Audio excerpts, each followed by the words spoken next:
This time we're going to resume the meeting of February 5th, 2018. Councilmember Gillio will lead us in the Pledge of Allegiance. Ready, salute. I pledge allegiance to the flag of the United States of America and to the republic for which it stands, one nation, under God, indivisible, with liberty and justice for all. Thank you very much. Roll call, please.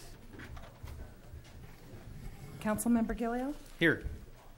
Vice Mayor Solario Luna? Present. Mayor Velasquez? Here. Councilmember Friend? Present. Councilmember Clower? Here. City Manager Avera? Present. City Attorney Diaz? Present. Captain Reynoso? Here. All right. Verification agenda posting. The agenda for the City of Hollister City Council meeting of February 5th, 2018 was posted on the bulletin board on February 1st, 2018 at 8:24 a.m. per Government Code Section 54954.2. Thank you. City Attorney, can you report out from closed session? Yes, thank you, Mr. Mayor. With regards to item number 1, license/permit determination pursuant to Government Code Section 54956.7, there was 2 matters. Applicants were number 1, Scott McPhail, California Finest Manufacturing. No action was taken on this item. Number 2, that the applicant was LLXP Corporation. No action was taken on this item as well. It's my understanding that this item, both of these items were continued. It's March 19th. Item number 2, conference with legal counsel, anticipated litigation, significant exposure to litigation pursuant to Government Code Section 54956.9, subsection B. There's one potential case, that's the 400 block referendum, for which the mayor was recused for a conflict of interest. No action was taken on this item. Item number 3, conference with legal counsel, existing litigation pursuant to Government Code Section 54956.9. The case is Award Homes versus the City of Hollister, which is currently pending on appeal. No action was taken on this item. Item number 4, conference with real property negotiators under Government Code Section 54956.8. The property is 420 Hill Street, Hollister, California, 95023. The agency's negotiator is Development Services Director Brian Swanson and City Manager Avera. Negotiating parties are the City of Hollister and Global Signal Acquisition, Roman numeral 4, LLC. Direction was given on this matter, Mr. Mayor, in closed session unanimously, and instructions were given to the agency's negotiators with regards to the price and terms of payment for entering into a contract with Global Signal Acquisition, Roman numeral 4, LLC. That's all I have to report. Thank you. Thank you very much. We're going to move to the consent agenda. Are there any items the council would like to pull? I'd like to pull item A7. Is there a motion? So moved. Second. All in favor? Aye. All right, motion carries. And A7, I just wanted to point out something on the study that was done on West Side Boulevard. Talked about the crossing signs there, and it showed an option of the flashing signs. If we can try to go with that option of the flashing signs, crossing signs, that would be helpful. That's all I wanted to point out. Thank you very much. Thank you. Is there a motion? Oh, let me ask the public, is there any public comments? Or did you have a comment?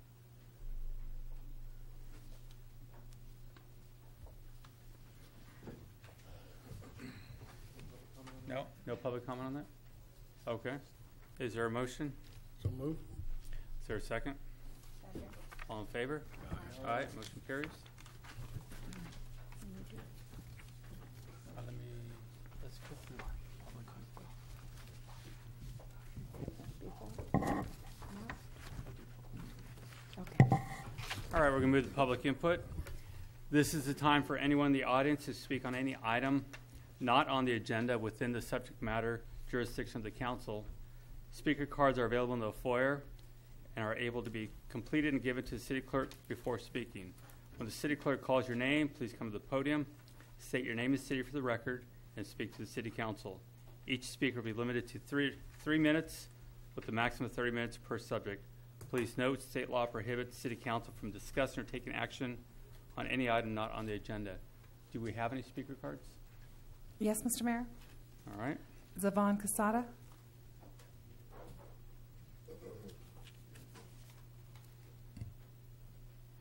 I don't believe he's here.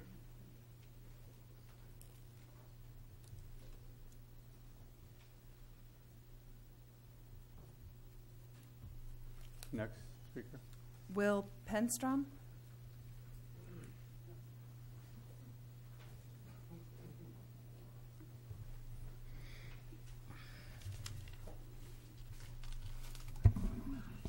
Hello, Council. I'm actually here to talk about the adult use cannabis that's going to be brought up right now. That's later on the on. agenda tonight. Okay. Thank you.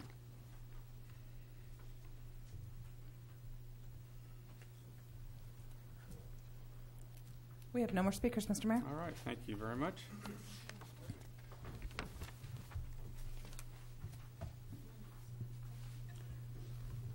Yeah, Mr. Mayor. Mr. Mayor, I would like to request that we move agenda item G4, Bonnie View Road, to the next item on the agenda. There's been a request to move G4 up on the agenda because they did stay here till 1 o'clock last time. Is that all right with is there consensus of the council? Yes. At this point, I am going to recuse myself. One of my attorneys lives on Bonnie View, so to avoid any conflicts of interest, I'm going to turn the gavel over to our Vice Mayor, Ms. Luna.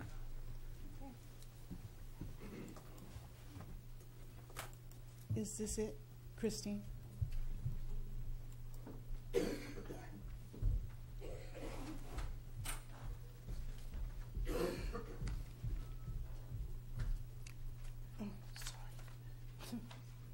We will begin our speaker listing. Christine, do you want to announce the first speaker?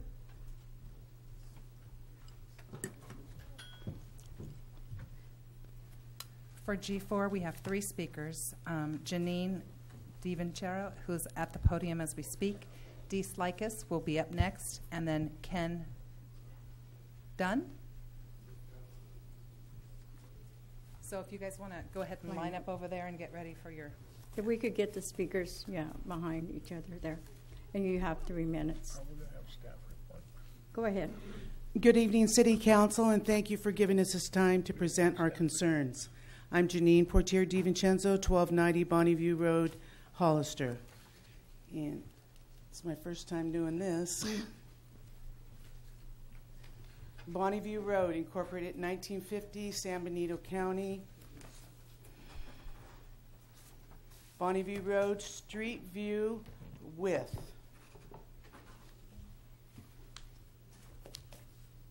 Bonnie View Road and Sunny Slope Road. This is the east corner. You must pass this hole to turn right onto Bonnie View Road, and you end up on the west side of the road. Sunny Slope Road is 8.5 inches higher than Bonnie View Road at that corner.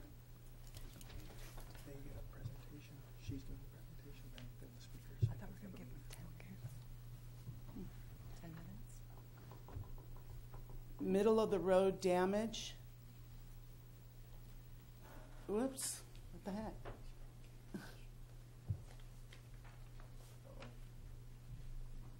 What happened there? It's not staying on. Okay. It's back. Thank you to the county for filling the potholes this year. However, there are 6 new ones because of age, UV rays, oxidation. Keeps going off. Water, heavy vehicles, and excess traffic. West Side Road damage. East Side Road. Sorry, you said West Side Road. I thought I put that one up. Oh, sorry. No, wait. Go back to West Side Road damage. There you go. This is the road edge of Bonnie I'll View. do it for you, Jeannie. You're going to do it for me? Yes. Okay. East side roads damage. Click. The middle road picture shows resident is diverting the water. The middle picture shows the resident is diverting water. That is what the east side damage road edge looks like. Next. Traffic jam 11/14/17, new development construction. Click. Caused road damage and damage to resident yard due to click. Narrow road width, lack of road edging on east-west side of road. The majority of Bonnie View Road width is 16 foot across.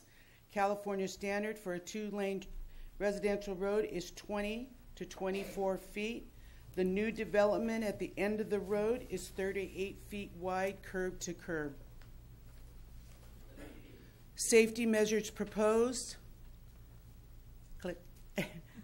These are examples of needed safety road markings at the corner of Bonnie View Road and Sunny Slope Road. Click. Currently, there is none.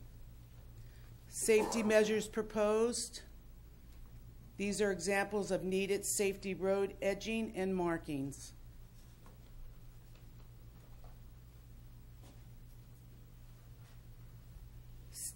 Safety roads proposed. These are examples. Whoops. Nope. Wrong way. These are examples of speed bumps or proper markings that will be needed if road is open to a 2-lane city traffic. Click. Okay. Our wish for Bonnie View Road is for it to remain a dead end as it has been for 67 years. These are examples of City of Hollister code-compliant barriers recently installed on Cushman Street with walking path going through. Signatures of all Bonnie View Road residents given to City Council desire and pray for a dead-end barrier. Do you have any questions? Any questions from the council? Any questions? Yep. No questions. Okay. I would just like to add these safety issues do not just apply to Bonnie View Road, but also to Sunny Slope Road. I did a little research on accidents in the city of Hollister, and I came across a complete street plan by the city of Hollister for Nash Road, Trespinas Road, Sunny Slope Road, and McRae Road. On page 24 of that document, which is really thick, the most recent report from the city of Hollister from 2015 on traffic and accidents from 2007 to 2011 reads as this. The most recent 5-year period with complete data, that was 7 years ago, indicated there were a great number of automobile collisions in Hollister during this period. 1,056, or the equivalent of 4 collisions a week, with half contributing to injuries. Within the study quarter, the greatest number of collisions occurred on Nash Road, Trespinos Road, and Sunny Slope Road. In closing, besides the issues on Bonnie View Road, this does not only involve the 21-home development at the end of Bonnie View Road, but includes increased traffic off Clearview Road onto Sunny Slope from the Sawtooth development and building of new homes on Clearview East behind Bonnie View Road and Fairview Road development at the end of Sunny Slope Road. This data was 7 years ago. We do not think opening Bonnie View Road to put increased traffic on Sunny Slope Road traveling by an elementary school is in the best interest of the community. And I thank you. Thank you. Okay. If you could keep your applause down, maybe just raise your hand to agree with her. That would be good. And our next speaker. Hi, I'm Dee Slikas. I live at 1211 Bonnie View Road, and I want to give you guys some words of thought. I have permission to speak on behalf of the residents of Bonnie View Road, and I know we have been here before. We would have been here a lot sooner if we were all aware that this was going to be taking place in 2015, and the fact City was wanting to open the dead end of our road. There has been many reasons why we have come to you for not opening the road. One of them is the road is not in the condition for handling a lot more traffic that the city is predicting that will come through. County has admitted that our road is in need of a lot of repair, and city council members have admitted that too. Both city and county figure that it's going to cost a lot to upgrade this road, and it's more that they can afford. It's hundreds and thousands. The county road has been left to deteriorate the day after they put that road in. We residents have never complained. We have handled the potholes ourselves. We work as a team to keep our roads safe. We know that it is a gift to have a dead end at the end of our street. Many of us moved to this street because of the promise that it was county and it was a cul-de-sac. Residents moved here asking escrow that there was going to be any changes to the end of the road, and these families were told no. Yet here we are today. It is not just costly for city and county to make the road up to safety protocols.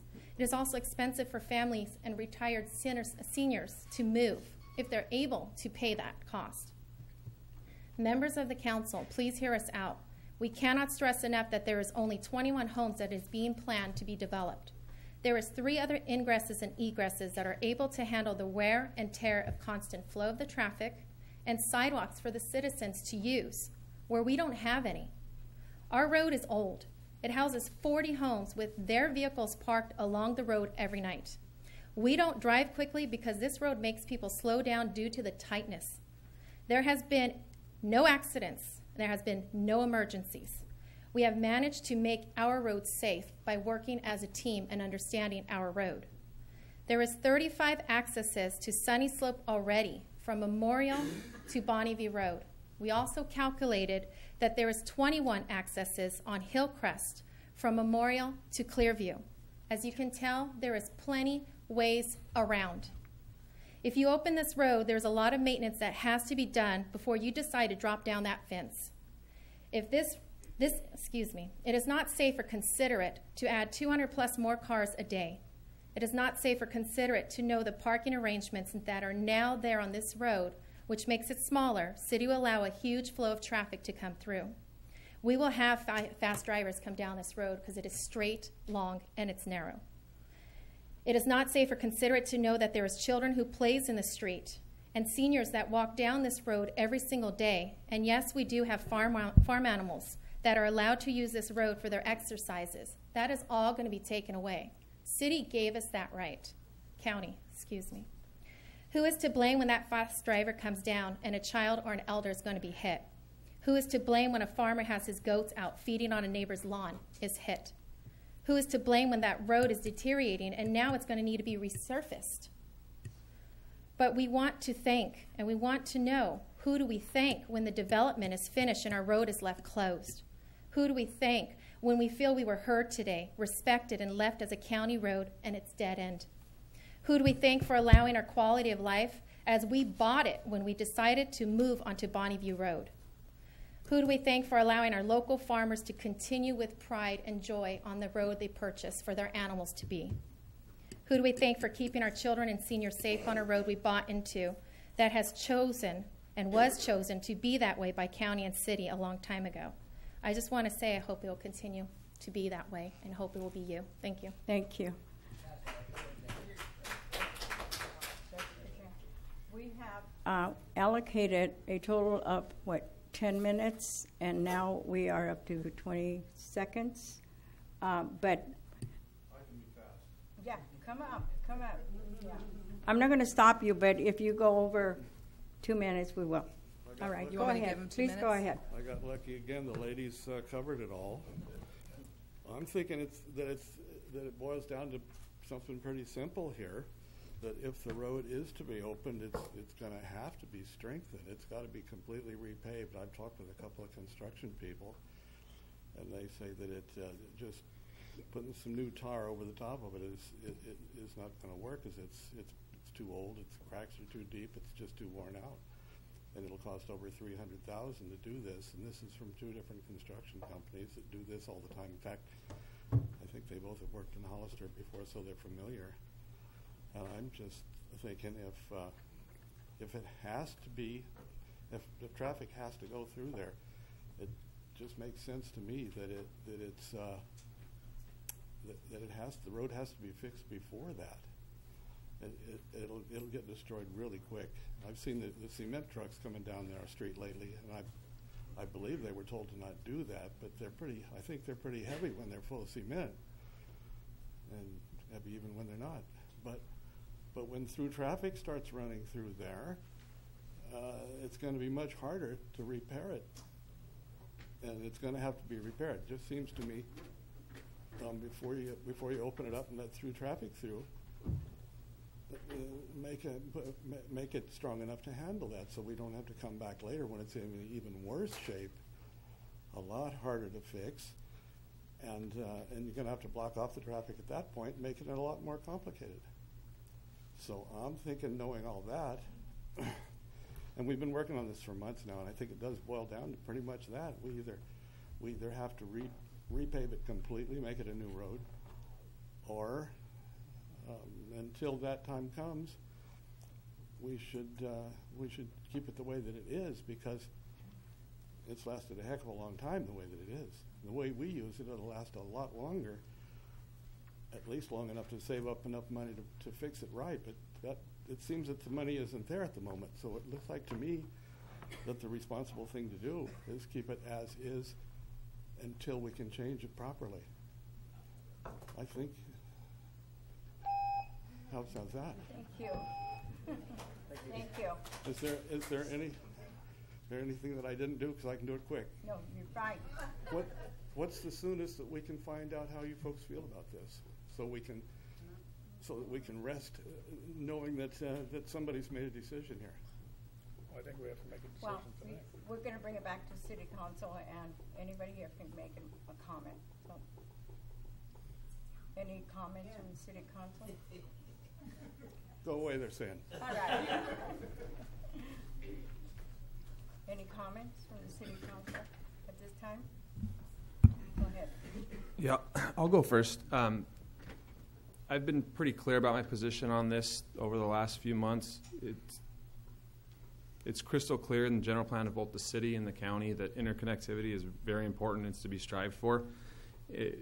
I know that it's been put out that there's already 3 ingress and egress, and I've said before, well, then 4 is actually better than 3, and 3 is better than 2.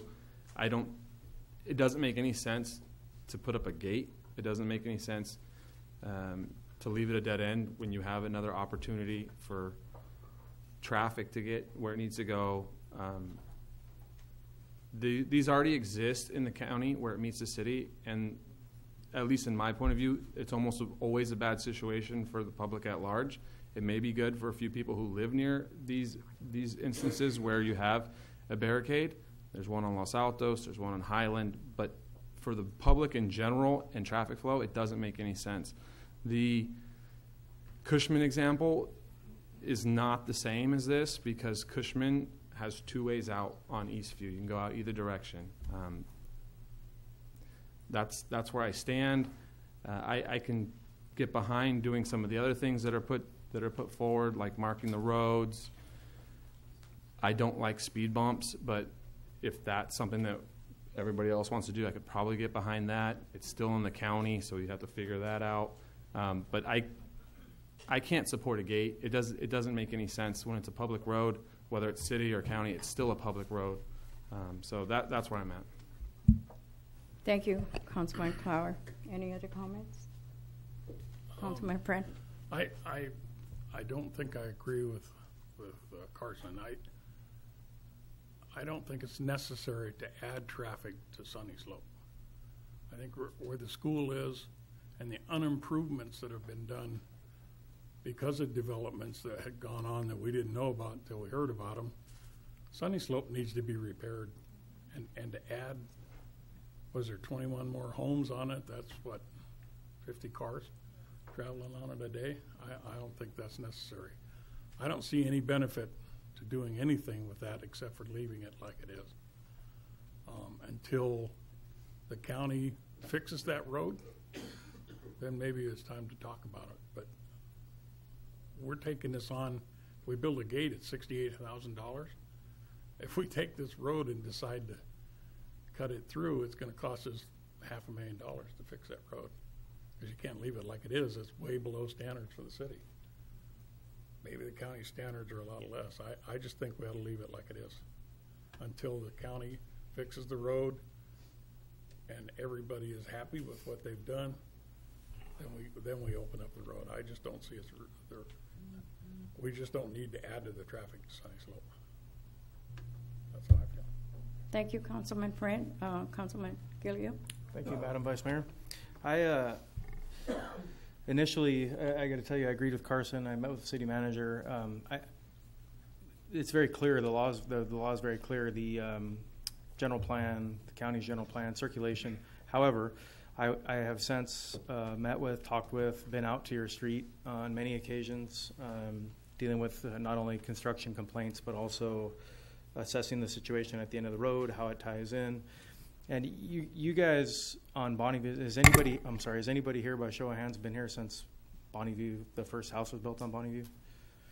So you guys were there when there was nothing there. It was, it was Bonneview. Yeah, it was Bonneview and not a whole lot else there. So I don't think there's any reasonable expectation that you guys would have had a street coming through. And we as a city, I think, could have done a better job to notify with signs where, I think we just passed an ordinance at our last meeting, as a matter of fact.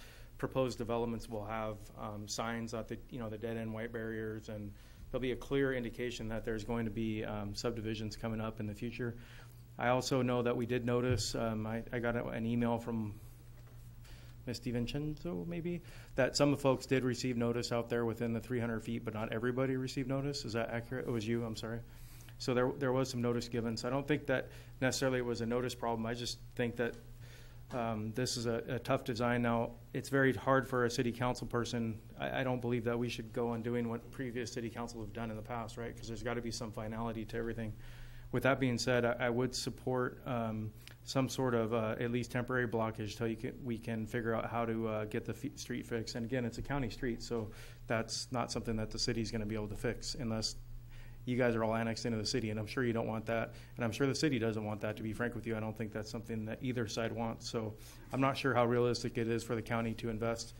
Probably, somebody mentioned $300,000, double that when the county or the city does it, so you're talking $500,000, $750,000 to get that street done. I don't know that that's going to happen. So that's where I'm at right now. Thank you. Thank you. City Manager, do you have any comments on this? I've said it a lot.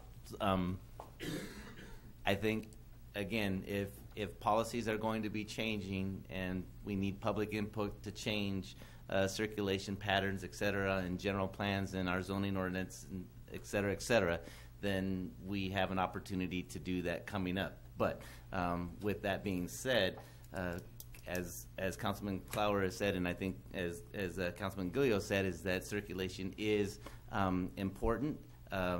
This project was approved, like I said, 3 or 4 years ago. We have that situation in a number of places.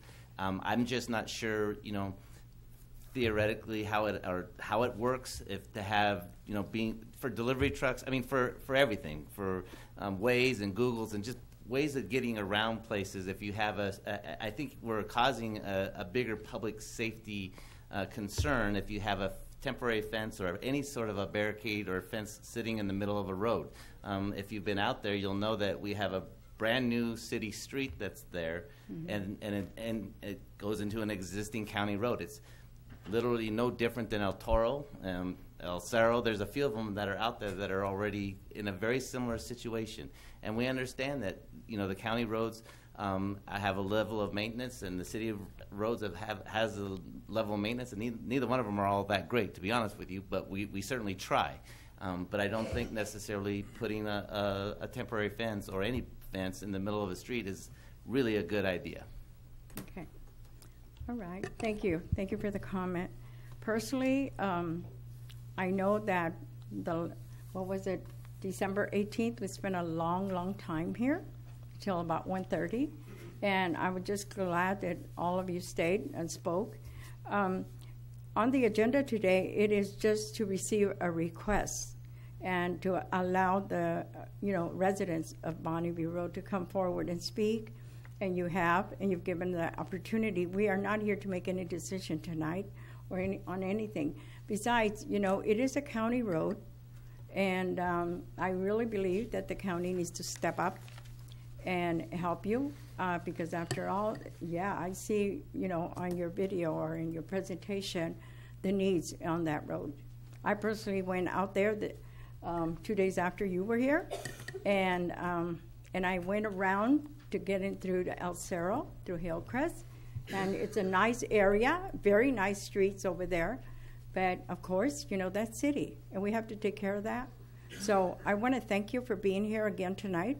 I think it's important that our residents speak out, no matter what the issue is. We heard you, and so we will move on, and I hope that you go before the county as well and let them know, because I think this should be a priority. This is an old road, and within being circulated actually by city streets. So we'll see what happens in the future. But with that, if there's any other comments, Councilmember Clower, go ahead. Would it be possible for us to give staff kind of final direction one way or another?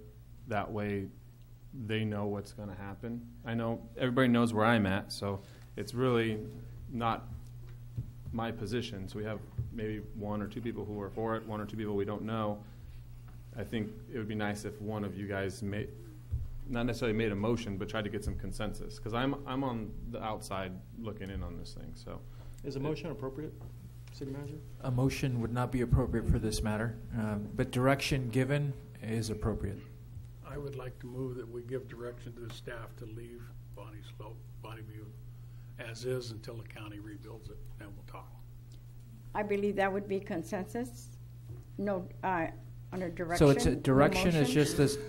It's no motion per se, but just a consensus request that that requires the majority of you to agree. And that's my consensus request. Mr. Friend, may I add something on to your consensus request? Maybe we could do this in a temporary fashion until we redo the general plan, which is supposed to happen within 2 to 3, well, realistically, I would say about 3 years, 24 months to 36 months, because Mr. Rivera made a good point that these are when these things are studied and planned, and that would give the county time to figure out whether or not they can fix this road or not. Would you accept that amendment to your consensus? Okay, so we do have a consensus. You have to agree with Mr. Mayor. 3 out of 4. 3 out of 4. Three of us. Three. Yeah, okay. Out of 4. There you go. Okay. Okay, so right. now you have consensus to keep it blocked, but you have to decide how you're going to keep it blocked. Is it a gate? Is it a barricade? You have to have some sort of mechanism. Otherwise, And it's who's going to gonna go pay back, for it's been that? kicked around, and come back again. Okay. I would say the most cost-effective way possible, right? If it's going to be temporary and pending the general plan update. So the way this would work is you have consensus, so you would be giving staff direction to look into keeping things as they are, and then if you wanted to actually take action on the matter one way or another, you'd have to bring it back and take action on the matter if you're going to make any actual changes. You can do that by way of resolution. Okay, so a point of clarity, though. The way things are is a street that's essentially just has a fence across it because it's already the improvements have been done. So the way things are is not what we're talking about. We're talking about the way things were. It's already happened. Just put some concrete barriers across. Well, that's what the council has to decide is how you're actually going to do it. Because it's not, there's no barricade anymore. I believe it's a gate that is being considered, right? Yeah, well, part of what Councilman Gillio requested staff to do is look at or identify a possible gate that would meet the needs of the city if that was going to be the direction. The cost of the gate is, within the $50,000, because if you're going to have an Opticon system, et cetera, to make it safe so that we have emergency vehicles that can go through there if necessary, that's a more permanent solution.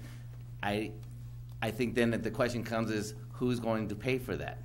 Is the county going to pay for it, or is the city going to bear the cost for a gate because the county's road is not up to snuff?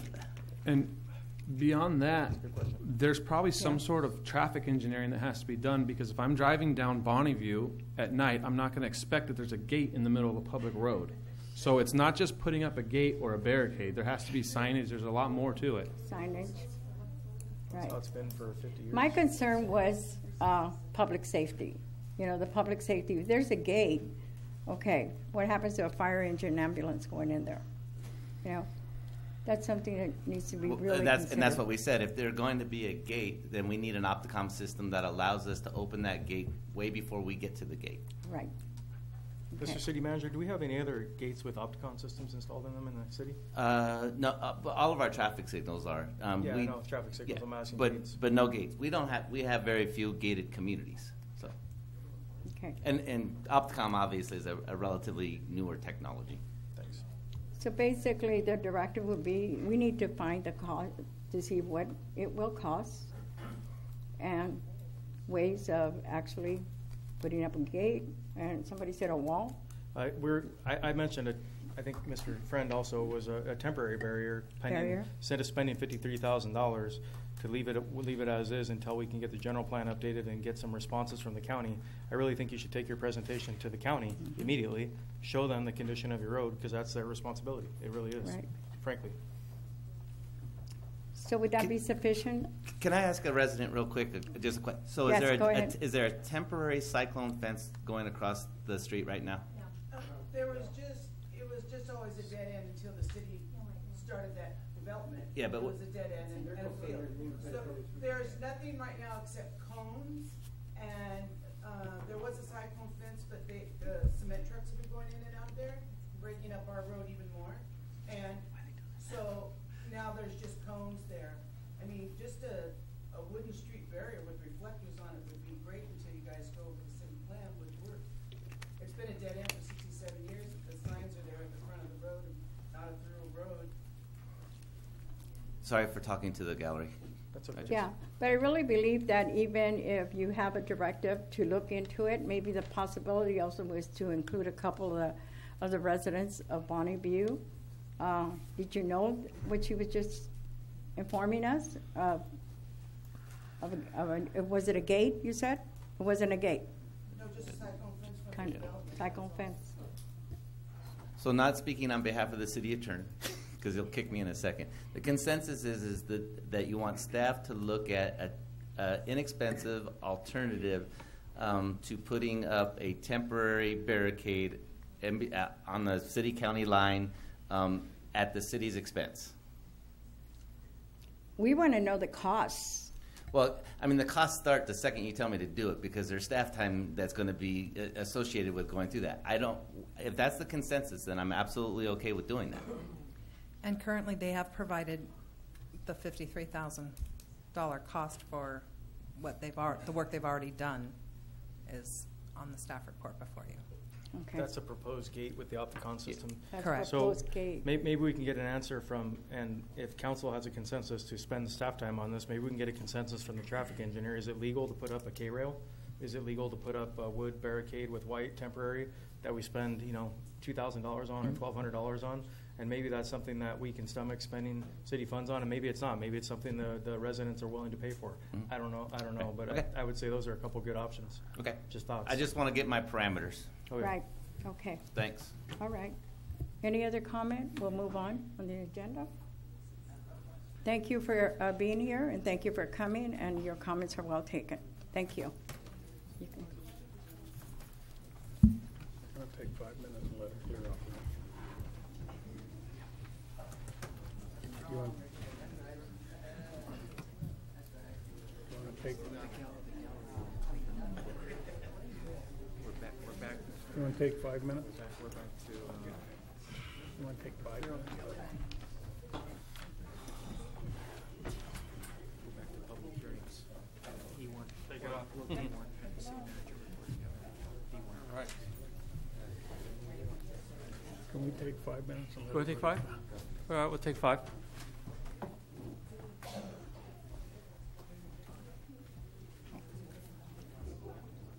Oh, I didn't.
Where did we leave off? E1? We're going to go to D1.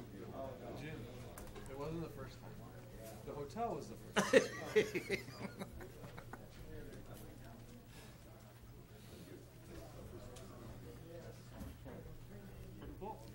Okay, we're good.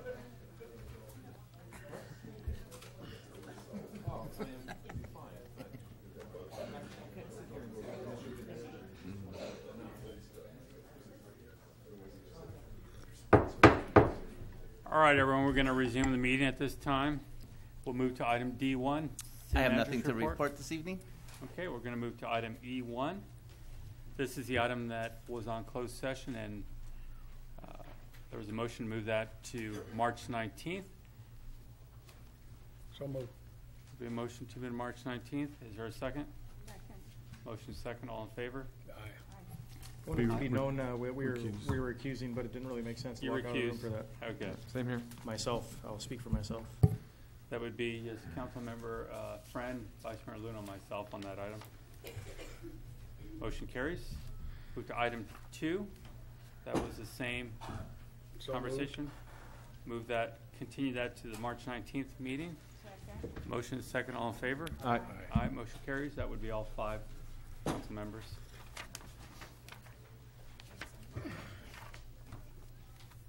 Move to item E3.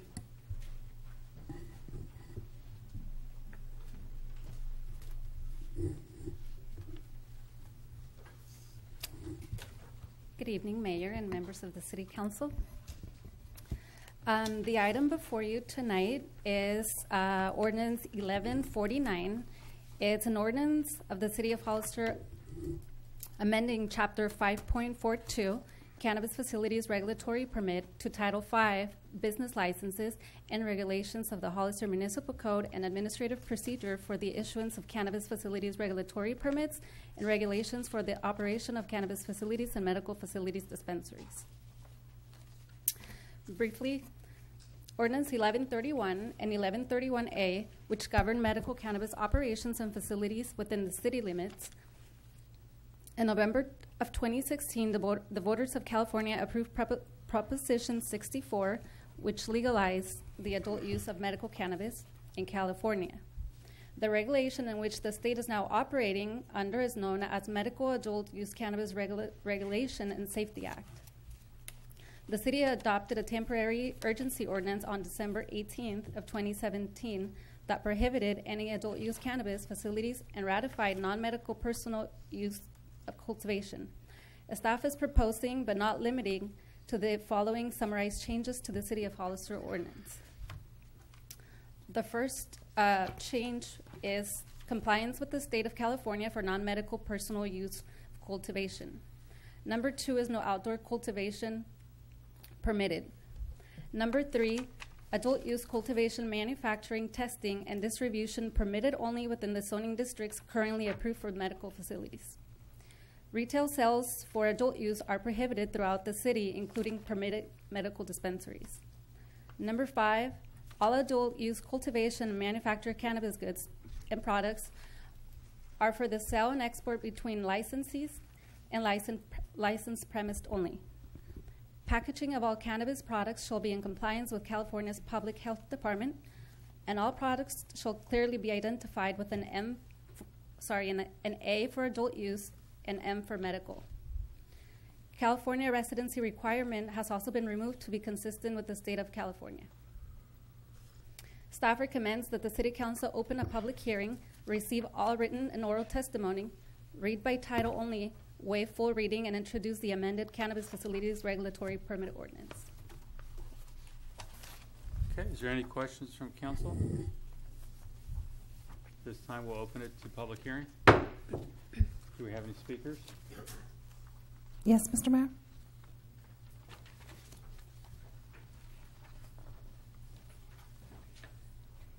Will Penstrom?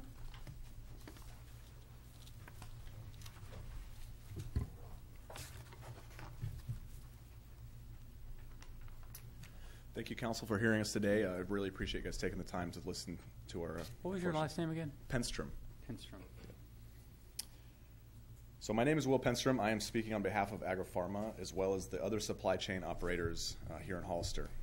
I'm coming from 5 years of management in Colorado's cannabis space, having developed a dedicated manufacturing facility with 60 full-time employees in Denver. I've seen firsthand the benefits to the community adult use operations can bring. Beyond the most obvious and often discussed benefits that allowing adult use cannabis will bring to Hollister, such as tax revenues, there are some not so obvious benefits revolving around teen and child usage that I believe should be heavily considered by the council. In cities and states where recreational operations are allowed, there have been many studies which correlate the introduction of legal adult use cannabis operations with an overall reduction in teen cannabis usage in those areas. One study through the National Survey on Drug Use and Health performed by the Substance Abuse and Mental Health Services Administration states that in Colorado, teen cannabis use has dropped from 12.5% in the year before recreational sales were allowed to 11% in the first year of sales, all the way down to 9% at the end of 2017. This trend appears to be continuing downwards over time. To put it simply, teens use cannabis less when it is properly regulated. Equally as important are regulations surrounding child-proof packaging, as well as the state-provided guidelines which prevent the use of packaging which is directed at or appealing to children of a young age. With state adult use guidelines being the most strict of these regulations, adopting them will allow us to ensure that all cannabis operations in Hollister are directed at an appropriate target audience, adults 21 and over. Although I'm not here today to push the allowance of adult use dispensaries in Hollister, I think that it should be recognized that those of us in the supply chain, including manufacturers, cultivators, and distributors, are all committed to doing our part in keeping our products out of the hands of the underaged. I hope that the council can take these facts into consideration when making a decision on this subject. Thank you. Thank you very much. Patrick Orozco.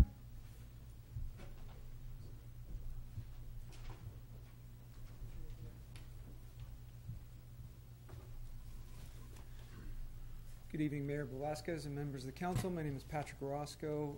I'm one of the principals in the Orozco Group and a partner in 3 developments here in town. My training is as a shopping center developer, and as the number of tenants who are looking for space has contracted, our business has looked to different industries that are in the process of expanding, probably not unlike the city. And so I wanted to offer one little soundbite connecting the dots between some tax revenue generators that you may have otherwise been familiar with and how cannabis relates. We previously have developed several Home Depots, Targets, Lowe's, Costco's. An average Target will generate about $60 million in retail sales, of which a city will typically get plus or minus 1%. That's about $600,000 in annual renewable tax revenue to the city. In the last couple of days, we have looked to our developments, which entail approximately 5 different operators, and surveyed a couple of peers in the industry in order to get a cross-spectrum and sample of the type of employment opportunities, the type of increase in taxable revenue from the cannabis use tax, and to get a sense for how much increase in the assessed valuation these types of businesses would bring in. The businesses surveyed were a combination of existing industrial facilities, ground-up cultivation facilities on which greenhouses would be built, sizes ranging from a couple of 100,000 square feet down to as small as 15,000 square feet. And between the 10 businesses surveyed as a cross-spectrum of operators represented here in the city, the average first-year revenue to the city of one of those 10 operators was over $1 million.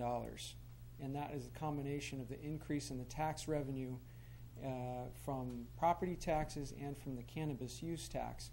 So I'm here to compel you to do the same things that you've been doing to date in attracting a competitive environment for cannabis uses by approving this ordinance tonight, because just with 10 operators, you have the opportunity to generate the equivalent of between 10 and 15 times a single target's tax benefit to the city. Those types of economics are really unheard of in any other opportunity. Thank you very much. Carl Saling.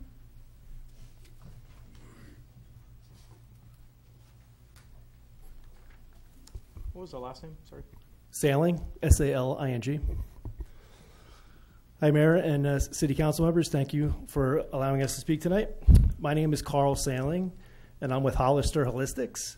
We are the first active cannabis business here in Hollister.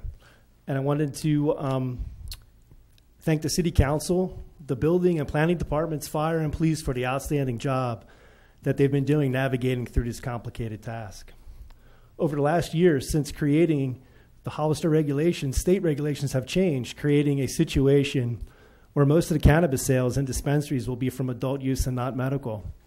Because most of the medical patients will end up just purchasing their medicine as adult use, it is imperative for the survival of the cannabis industry here in Hollister to approve adult use in the supply chain. I wanted to touch base on what the impact on safety will be by approving adult use for the supply chain. And just to be clear, when I say supply chain, I mean cultivation, manufacturing, distribution, and lab testing, not retail. So over the past few months, we have worked closely with each department, especially with the police department, concerning safety and security. The police department, they're in our facility on a regular basis. They have real-time access to our video surveillance systems that have over 50 cameras, pretty much detailing every nook and cranny of our facility. We have many other security measures in place, like high security fencing, reinforced security film on all our windows in our facility. We also have a guard posted on duty at all times during business activity. The public cannot enter our facility at all. We have biometric and access control deployed, ensuring that only authorized individuals gain access. You can expect the same level of security and safety from all the other Hollister cannabis businesses in the supply chain as it's all spelled out in the ordinance. There will not be an increased safety impact to the community by approving adult use for the supply chain. There will be zero increase in traffic or the public coming to our facility or any of the other facilities that focus only on the supply chain. We are private and only serve the industry on a wholesale level. By approving adult use, you will increase the likelihood that all the hard work that the city has done to regulate this industry will be successful and ensure that our businesses can not only survive but thrive in this newly regulated industry with a net zero negative impact on the community. Thank you. Thank you very much. Sean Donahue. Hello. Good evening again. Good to see you, Mayor. Good to see you all, City Council member. I want to thank, obviously, City staff for all the work that they've done, specifically on this amendment to the ordinance, as well as all. I didn't really touch it. Okay, now you've done it. I blame you. Send him a bill. Thank God we're getting all that revenue. There we go. Just leave it alone. Probably counted against me. Fair enough. Here we are. I want to thank City staff's presentation, obviously, earlier this evening. Why are we here? We're here because at the time, several years back now, when this conversation originally was started, we were dealing with the pending state licensing of medical cannabis operators. And, of course, that was with Prop 64, on the cusp of being passed by the voters of the state of California, by the voters of San Benito in overwhelming margin, as well as by the voters of Hollister by overwhelming margin. And most importantly, this was almost rushed through during Ms. Mendez's presentation. There was a very integrating bill that was done by the state legislature last June, Senate Bill 94. It was a trailer bill, and they integrated the medical and the adult use supply chain into an integrated set of regulations. There is no difference between the regulations that will be imposed upon medical or the regulations that would be imposed upon adult use. Every single level of scrutiny, of lab testing, of track and trace responsibility, of taxation, everything is identical, save a letter behind each license type at the state level. Some will have medicinal, for a little while, for a couple of years more. However, what we've seen in other regulated markets, particularly in Washington as well as to a lesser extent in Colorado, they have a different medicinal system that patients are required to have state-issued cards. You're seeing the medicinal market be subsumed by a larger adult use market. After all, this product is just cannabis. A plant, when being grown, doesn't know whether it's a medicinal plant or an adult use plant. That is a distinction without a difference. The other point that I would raise, should the supply chain be authorized to have this sort of ambidextrous authorization where they can also do business with adult use licensees in other parts of the state, that would end up having much more of a production side here within Hollister of specifically adult use items. Okay, so maybe we feel uncomfortable about that. Those will be weaker in nature. So should these be snuck out onto whatever mechanism of diversion outside of the regulated supply chain? That's been one conversation topic that's been mentioned by the opposition in years past. I would say that having more products around that are adult use in designation, they'll be weaker products. Think of that. It's safer to have an adult use supply chain in your own town than a medicinal supply chain. So obviously I could reiterate the taxation benefits and the revenue generates. Thank you. Thank you. A few more. Taylor Rodriguez.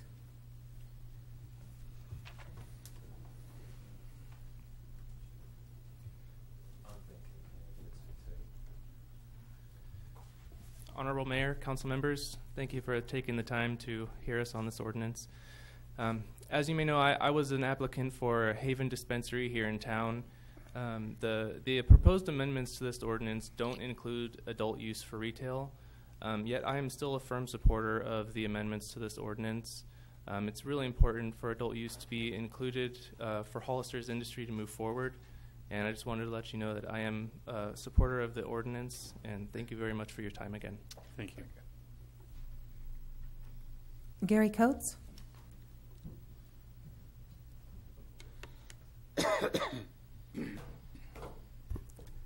Good evening, Mr. Mayor, members of the council. Gary Coates here on behalf of the Monterey Bay Alternative Medicine Group, that we are one of the fortunate recipients of the dispensary permit for cannabis. I'm here tonight to support what you're doing this evening. We're very strongly in support of the cultivation, manufacturing, distribution for the adult use as you go along. In the process, we know that in the future, this will probably come back to questions for the dispensaries. So this evening, we don't want to slow this process down. We think this needs to move forward. We would like to have just you be aware that in the future, we'd like to come back to you for consideration of dispensary use for adult sales of cannabis products. But this evening, we want to make sure this moves along forward. If that's the pleasure of the council, support that, but reserve the right down the road for you to look at that possibility for the dispensary uses, Mr. Mayor. Thank you. Thank you. Sal Palma.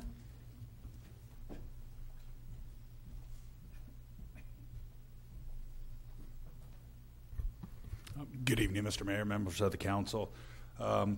Sal Palma with Hollister Holistics. Again, just want to reiterate that we're only asking this of the supply chain, strictly business to business transactions. We're not proposing that there be any adult use sales of cannabis at the retail level within the city of Hollister.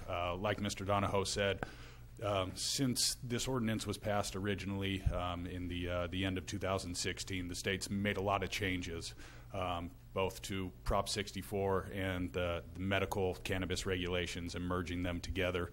And essentially what they've done is they've taken a medication that once required a prescription and made it available over the counter to those that are over the age of 21. It doesn't make it any less of a medication. It just requires that one not have to go get a prescription or doctor's recommendation in order to obtain it. A similar analogy would be, ibuprofen or Rogaine, something that I could probably use, but when it first hit the market, it required a prescription from a physician. Later, it was determined that it can be available over the counter. I think if somebody were to walk into a doctor's office today and ask for a prescription for Rogaine, they would probably be laughed out of the building. It doesn't require it. It doesn't exist. So again, it's not any less of a medication. It's just that those over the age of 21 no longer need to have a doctor's recommendation in order to procure it. Essentially, the medical market at the state level will end up becoming obsolete. It will go away because only those who are 18, 19, and 20 years old that are unable to purchase adult use cannabis will be the ones who are going to get doctor's recommendation. The state's going to catch on to that. Medical cannabis is going to eventually go away, and it's just going to be cannabis. There won't be a distinction between adult use and medical. So again, I ask that you move this ordinance forward as amended. Something else to put into perspective, I know Mr. Orozco talked about taxes. We currently have a lease executed with a prospective tenant who will be setting up their California headquarters in the city of Hollister. Right now they're doing about $6.6 million a month. That would equate to about, if they plateaued, they're growing at a rate of about 20% month over month. But if they plateaued at this point, that operation alone would mean $4 million in tax revenue to the city. Thank you very much. Thank you. Elias Salinas.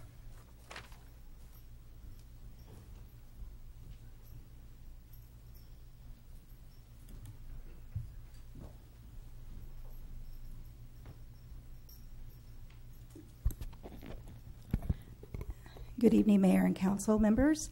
My name is Elia Salinas, and I would like to address regarding the potential for the nonprofits, the benefits that the nonprofits are getting based on the community benefits program that the city has so graciously let us contribute to the local organization. So the Hollister cannabis industry recognizes that giving back to our local community of Hollister is part of the much greater obligation associated with the theory of corporate social responsibility, a modern business concept acknowledging that since large companies have the ability to influence local communities' interest in becomes their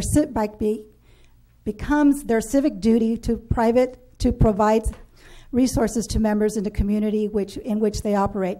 Currently, as non-operating industry, as a non-operating, nobody here is operating except for one person. But in the meantime, while we are awaiting to get our permits and operate and getting our occupancy permits, we have, as a whole, contributed just short of $5,000 to nonprofits, and also currently we're in the process of finding a home for some lumber material valued at about approximately $20,000. So we're in the process of that. So I think we're already doing our part to contribute to the local nonprofits.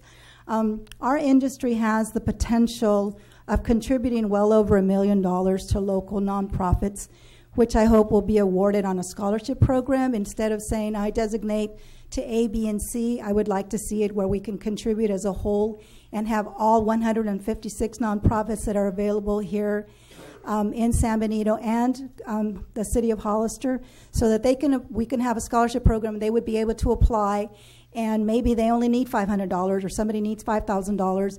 And I see the benefit of this because right now with so many nonprofits, even a $100 contribution to them is great. So being able to have a pool that they can access would be great. So anyway, thank you. Thank you very much. Valencia Valentine.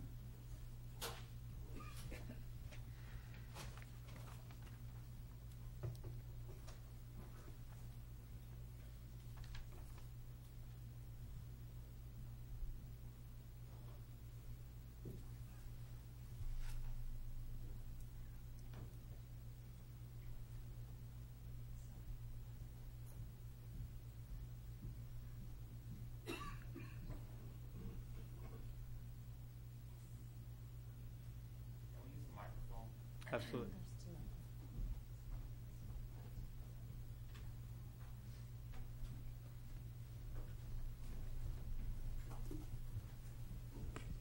Hello, my name is Valentia Valentine, and I currently run a collective since 2014 called Synchronicity Holistic. I got involved with Synchronicity Holistic as a patient. After 4 broken ribs and a torn rotator cuff, Stanford sent me to a doctor in Santa Cruz. because of the lingering shame that cannabis still continues to carry, even just 3 years ago, I was embarrassed to go into the collective in Santa Cruz. And I had a little brother in the 70s who used to smoke a lot of pot. And, you know, I saw what the police did to him all throughout high school before he died. And part of my activism was created because I realized that my little brother was probably just self-medicating for depression and anxiety. And as I went through the first collective and I looked at so many people that looked like my brother, maybe a little down on his luck, and then I found somebody who had a scarf on and perhaps she had cancer. And there was myself where I, at that time, walked with a walker. I was bedridden for 1 entire year while my children were in high school. And if it wasn't for my exploration, not only in California, but in Washington and Colorado, to find a place that would enhance the patient experience. Because what I experienced was horrible. Nobody knew about MS. Nobody knew what to suggest for MS. So I probably spent $5,000 a year trying to figure out what my body needed so it would help with the spasticity and the pain that I live with every day.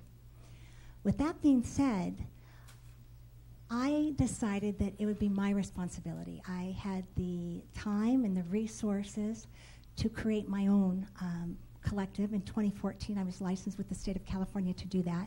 I'm currently going through an application process. I've purchased a building for $2.2 in Monterey County. In addition to that, I'm also a financier in Monterey County. And with that being said, I have over $10 million that I have invested for many of the people in the cannabis business who are recreational, who are medicinal. Some of those people lost $3 million last year. And the investors in this one particular business, it's manufacturing, believes that recreational will help pull him out. He's been feeding this for 2.5 years now. And so I think that what I'm trying to convey to you is that people are self-medicating with cannabis. They have been for years, secretly. I don't care if it's the judges or the local politicians or attorneys in town that have thanked me for blazing the trail. I believe that probably 95% of the people that are going into collectives maybe don't know that they have depression. Maybe they choose to drink or eat. In our family, we have somebody that does everything. And so I'm usually treating the whole entire family, because when we have one member, we usually hear stories about the others. So I left, and what I've discovered the last 3 years is I don't have a right to judge who's in line standing in the collective. Doesn't make any difference what kind of collective it is. It could be for physical pain or it could be for emotional pain. So I vote for adult use. Thank you. Thank you very much. There are no more speakers, Mr. Mayor. No more speakers? All right.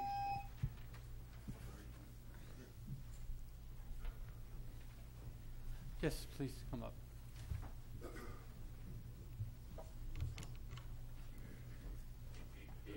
I apologize for, I won't grab this and this won't fall over. I apologize for my voice. I've got the tail end of that cold, or hopefully it's the tail end. My thoughts are there's well-orchestrated speakers tonight. I know they have a co-op that they've put together. Can you hold up? Can you state your name for the record so everyone knows? Oh, I'm sorry. I'm Jack Kirk. Thank you, Mr. Kirk. Thank you. Hope you can understand my voice. I know there's a co-op they've created, and they've talked about lower teen use, money, security, regulation, support, more money for nonprofits, help for those that have medical needs. All these things are their talking points that they've developed. Most of the people here spoke again are out of towners. They're not from here.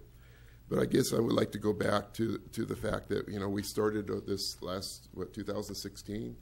When I got involved, I know you guys were involved before that. We were talking about meeting the needs of people with medical needs, like this lady that was just spoke. And I think you guys are trying to do that. Maybe my suggestion is can we just slow down, see if we can fully get the medical thing pulled together here. The dispensaries aren't open yet. And allow those things to function to see how it goes.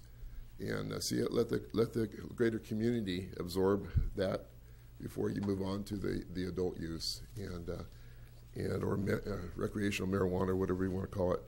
But it's, our suggestion is from the community is just to slow down. You don't have to put this change in this ordinance tonight, and allow this to absorb the marijuana. I think Prop 64 didn't. They have 6 plants. They have access. People have access to 6 plants. You've asked them to grow inside, like the county has. One plant will give you roughly 3 pounds. We've calculated once 1 pound to give you 800 cigarettes. I'm probably off with my numbers a little bit. We're doing estimates, but there's a lot of use from 6 plants that will take care of a lot of people's personal needs, whether it's recreational or whether it's medical, and they can grow that in-house. But we would encourage that you would slow down and let us integrate the medical portion before you jump into this next level. And that would be my comments tonight. Thank you very much for your time. Thank you very much. There are no more speakers, Mr. Mayor. Okay. This time we're going to close public hearing. Is there any questions or comments from council? Councilor Aguilio? So before I joined the city council last year, I was appointed mid-year. You guys had adopted a ordinance for cannabis, marijuana, and strictly was dealing with medicinal. And we have several folks that have already been approved for medicinal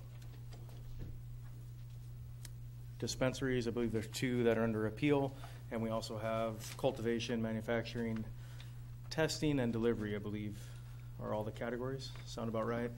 And since then, I've had a lot of people contact me, constituents, folks in the marijuana industry, both locals and outside, consultants, and here's some comments specifically about this adult use addition, I guess you'd call it, or modification to the existing ordinance to include adult use. I specifically have heard that over and over that people aren't interested in selling adult use cannabis in the city limits of Hollister. I've heard that frequently. I've actually heard it from folks in the marijuana industry that they're okay with not having this now, just moving forward with the cultivation, testing. I'm just going to say, so I don't mix that up, everything other than dispensaries. The other comments that I've heard, I'm referring to my notes because I've been writing notes on this for the last few weeks. Building there's going to be a building with plants inside. The plants are going to be either medicinal or adult use. They're the same essential plant with a different marker. There's going to be no enhanced or different public access when you're considering, not a dispensary, obviously.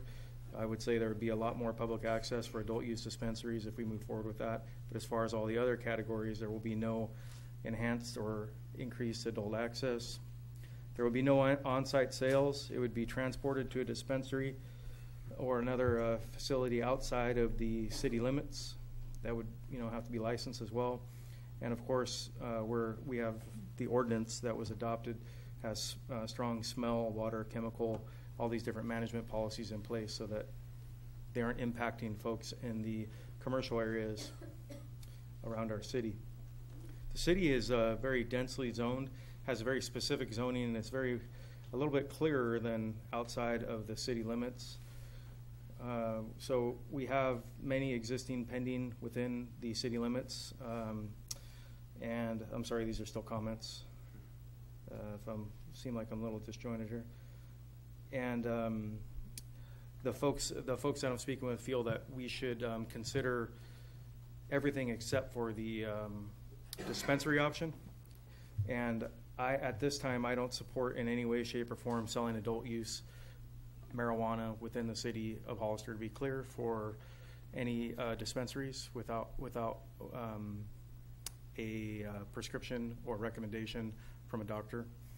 I am okay with expanding the adult use to, so let me say them all here, cultivation, manufacturing, testing, and distribution, I believe, are the technical terms.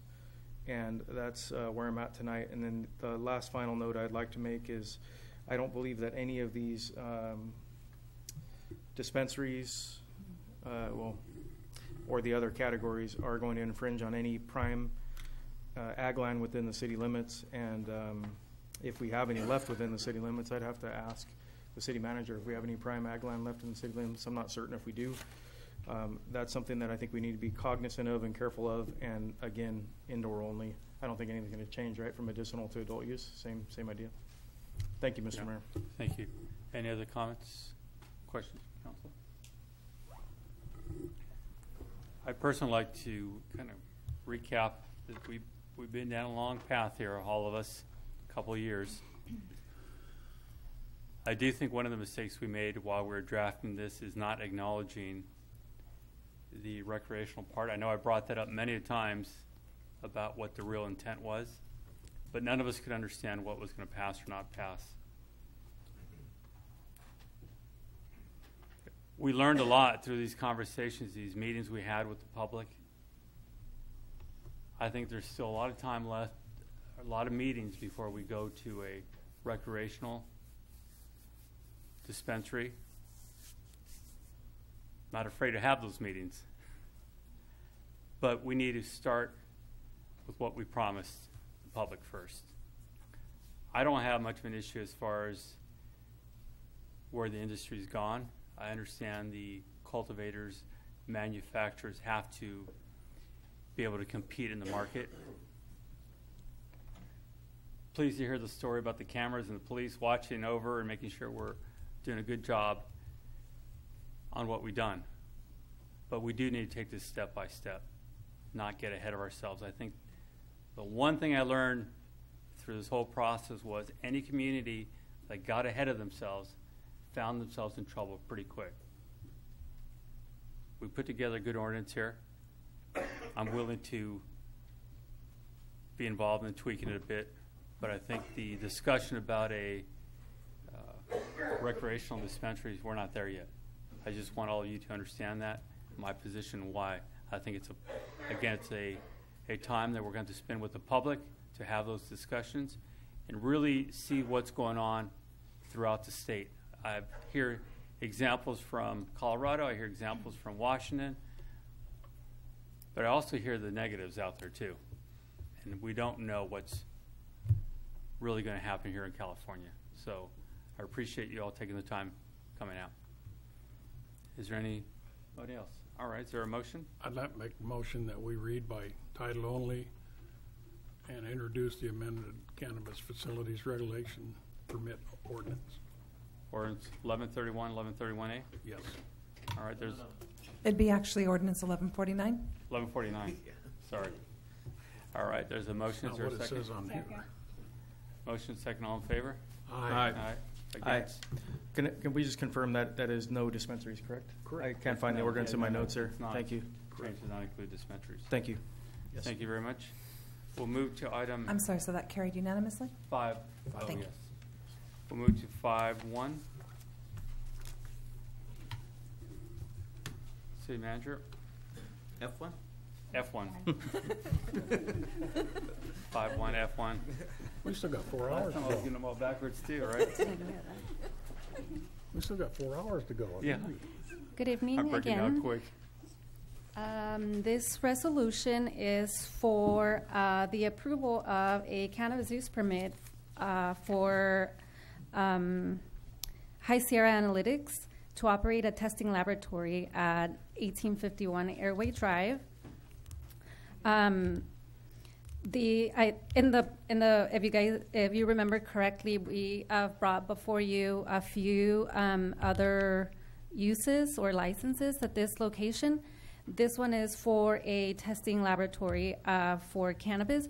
The state doesn't have a designation for whether it's for medical or adult use for testing laboratories, so they can test both medical and adult use.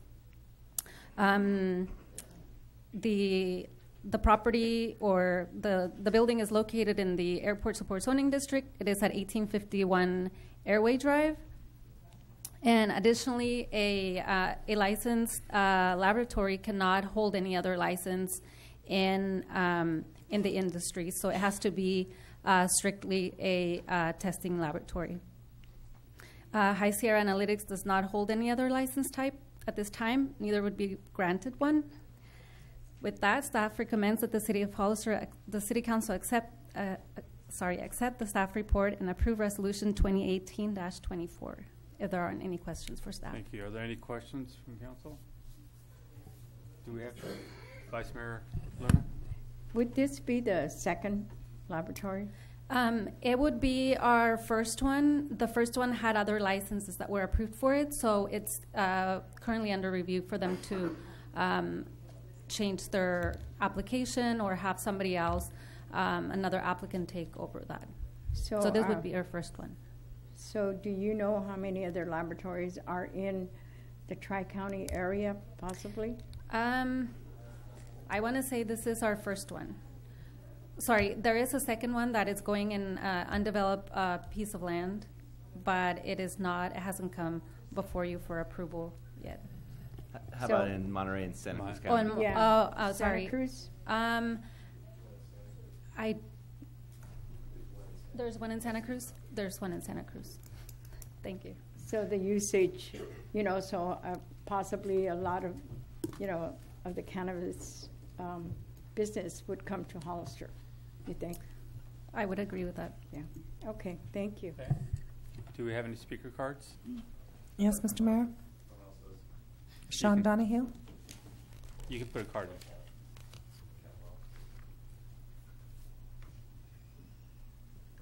Hi.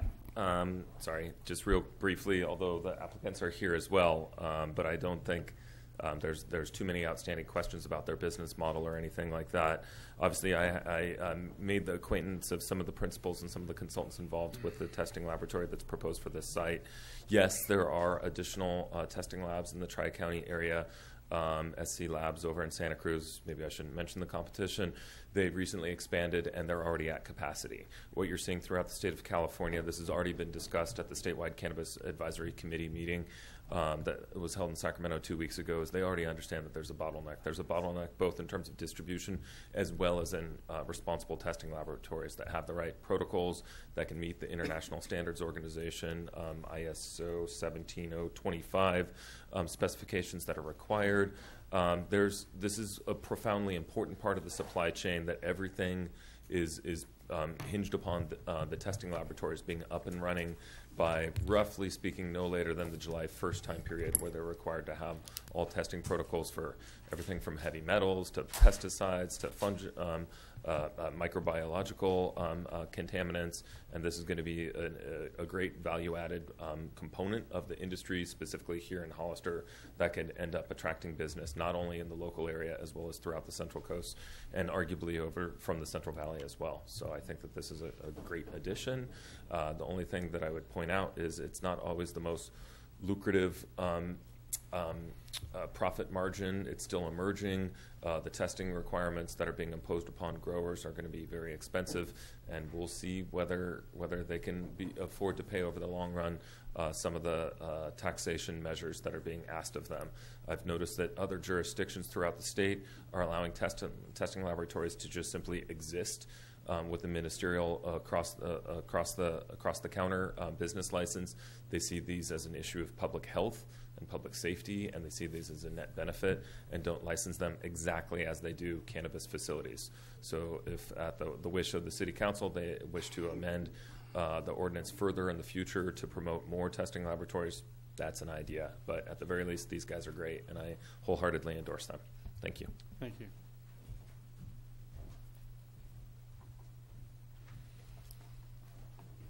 Will Penstrom.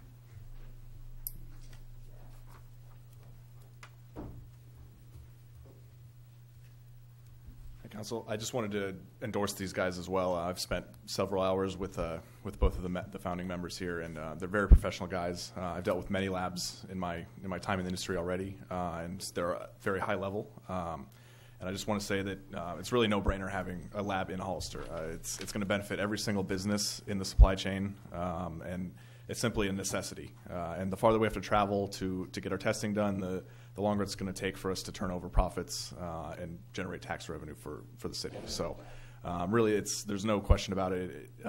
It's a benefit to the city in just about every single way. And beyond testing, these guys offer services that allow us to ensure that our ISO certified lab is is at a high level quality, sterile, and they can do environmental studies for these labs around here as well, or for these production facilities around here as well, to make sure that they're doing something clean and efficacious for the public. So really, there's a lot of benefits for them, and I'd really like to see them given this. So thank you, guys. Thank you. There are no more speakers, Mr. Mayor. All right. Are there any questions or comments from council? Vice Mayor Luna? Yeah, I have another question, and that would be, do we have somebody, Maria?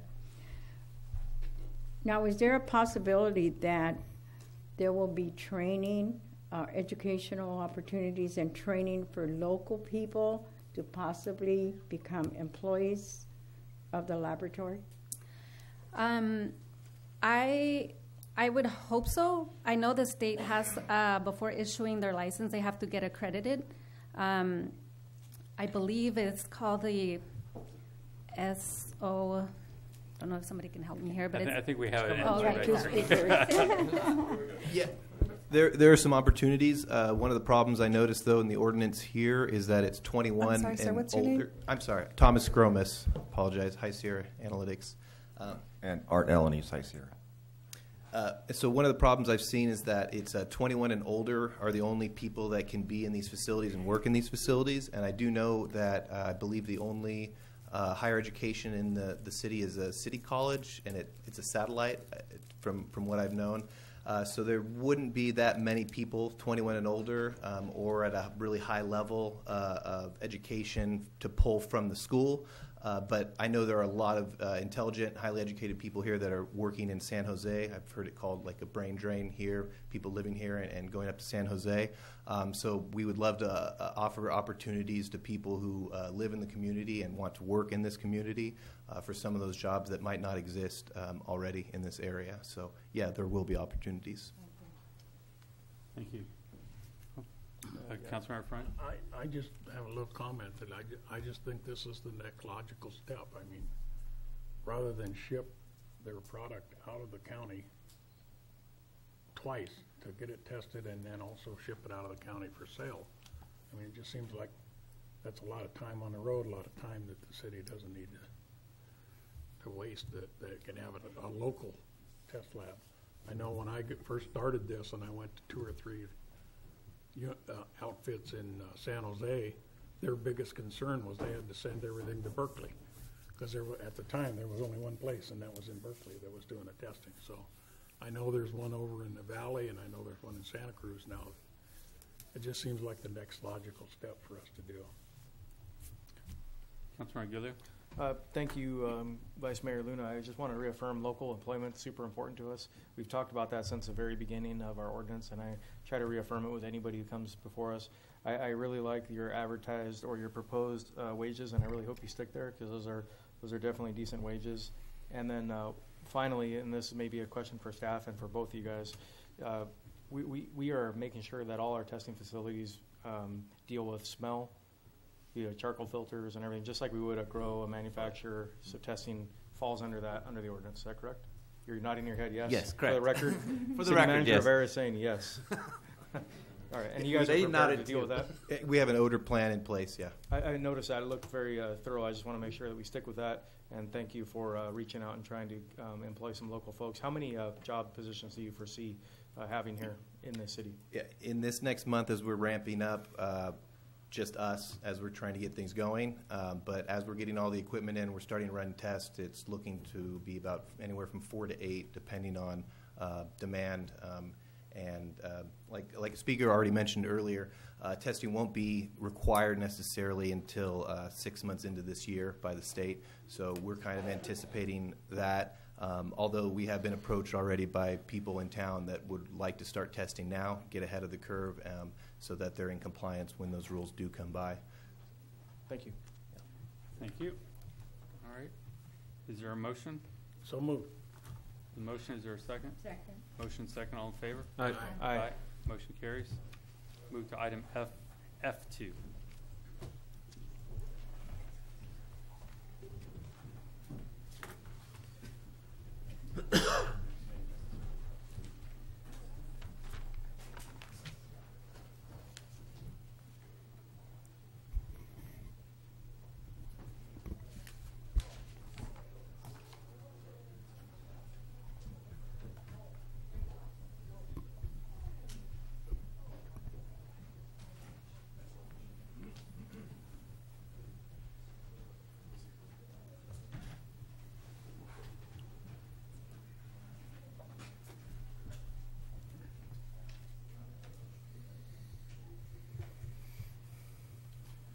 Good evening.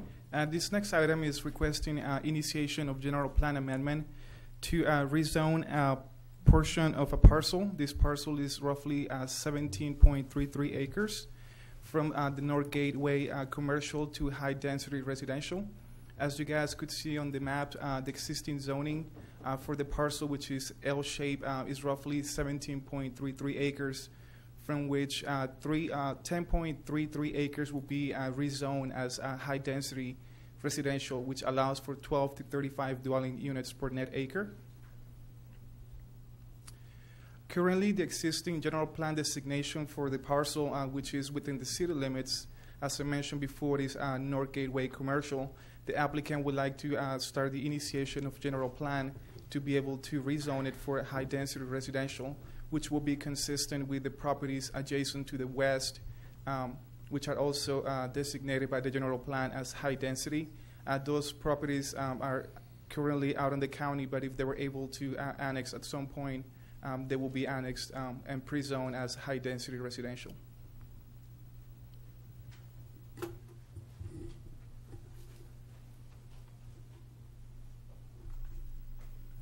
This next plan is just to show essentially what the applicant is proposing, if it's the desire of the council to move forward with it.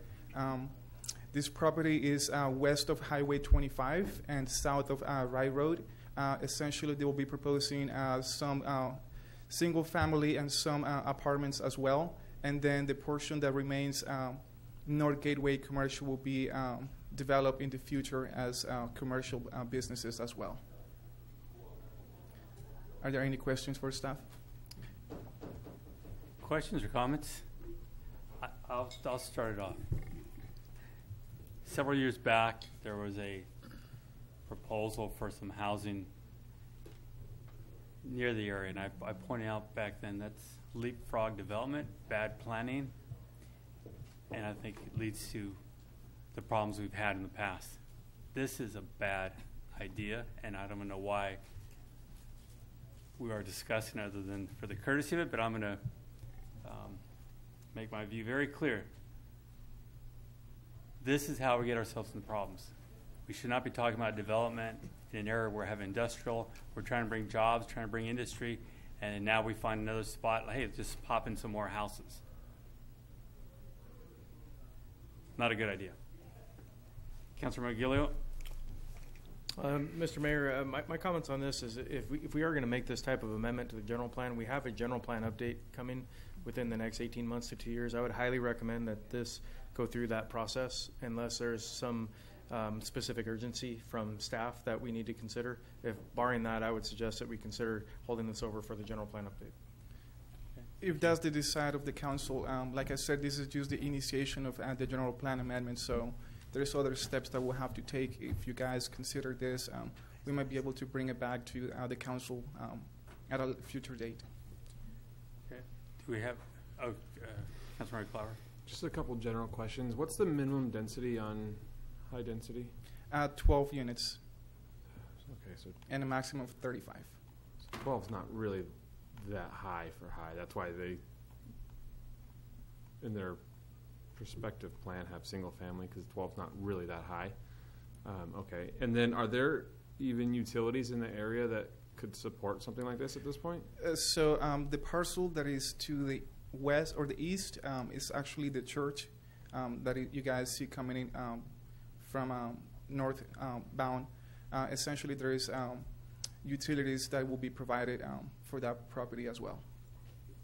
So, but is there city water and city sewer in this? In Wright Road. Wright Road has those. Okay. And sewer as well? Correct. That's my understanding. Okay. All right. Thank you. Okay. Is there any speaker cards? No, Mr. Mayor. Thank you. Is there a motion? I will make a motion that we. I'm going to get the number here. If somebody can help me out here. Sorry, I scrolled off the page. 28. I recommend that we hold over 2018-25 until the general plan update can be contemplated and implemented. All right, there's a motion to hold it to the general plan. Is there a second? I'll second that. Motion second. All in favor? Aye. Aye. Motion carries. Thank you. Move to item F3.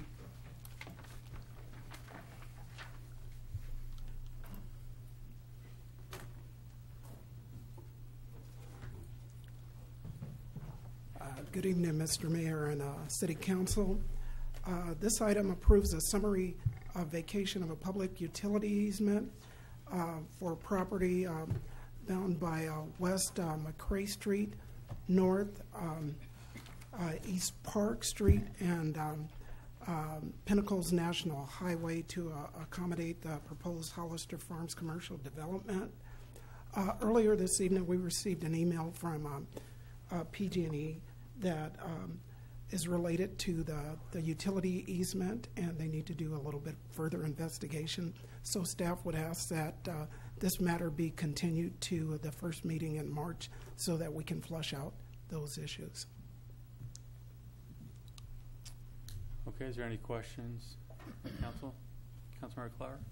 Is PG&E able to give you a timeline?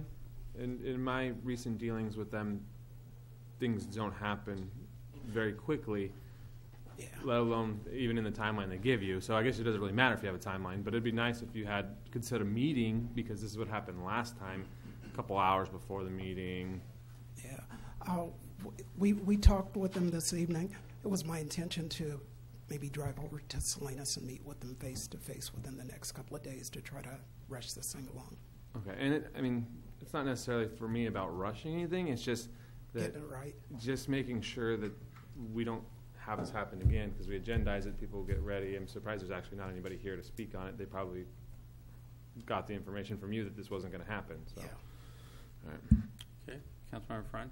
There's a government relations person named Eric Daniels that works for the PG&E out of the Salinas office, and this is his area.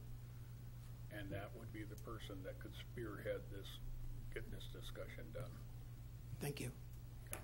Absolutely. All right. Do we have any comment cards? No, Mr. Mayor. Okay. Is there a motion? A motion to reschedule it to the first meeting in March. Is that what you're asking? Yes. Which would be March 5th? 5th. Continue to March 5th meeting. Second. Motion to continue March 5th. There's a motion and a second. All in favor? Aye. Aye. Aye. Motion carries. Thank you. Thank you. I'm sorry, who made the motion? Councilmember Friend, Thank you. seconded by Councilmember Clower. F4.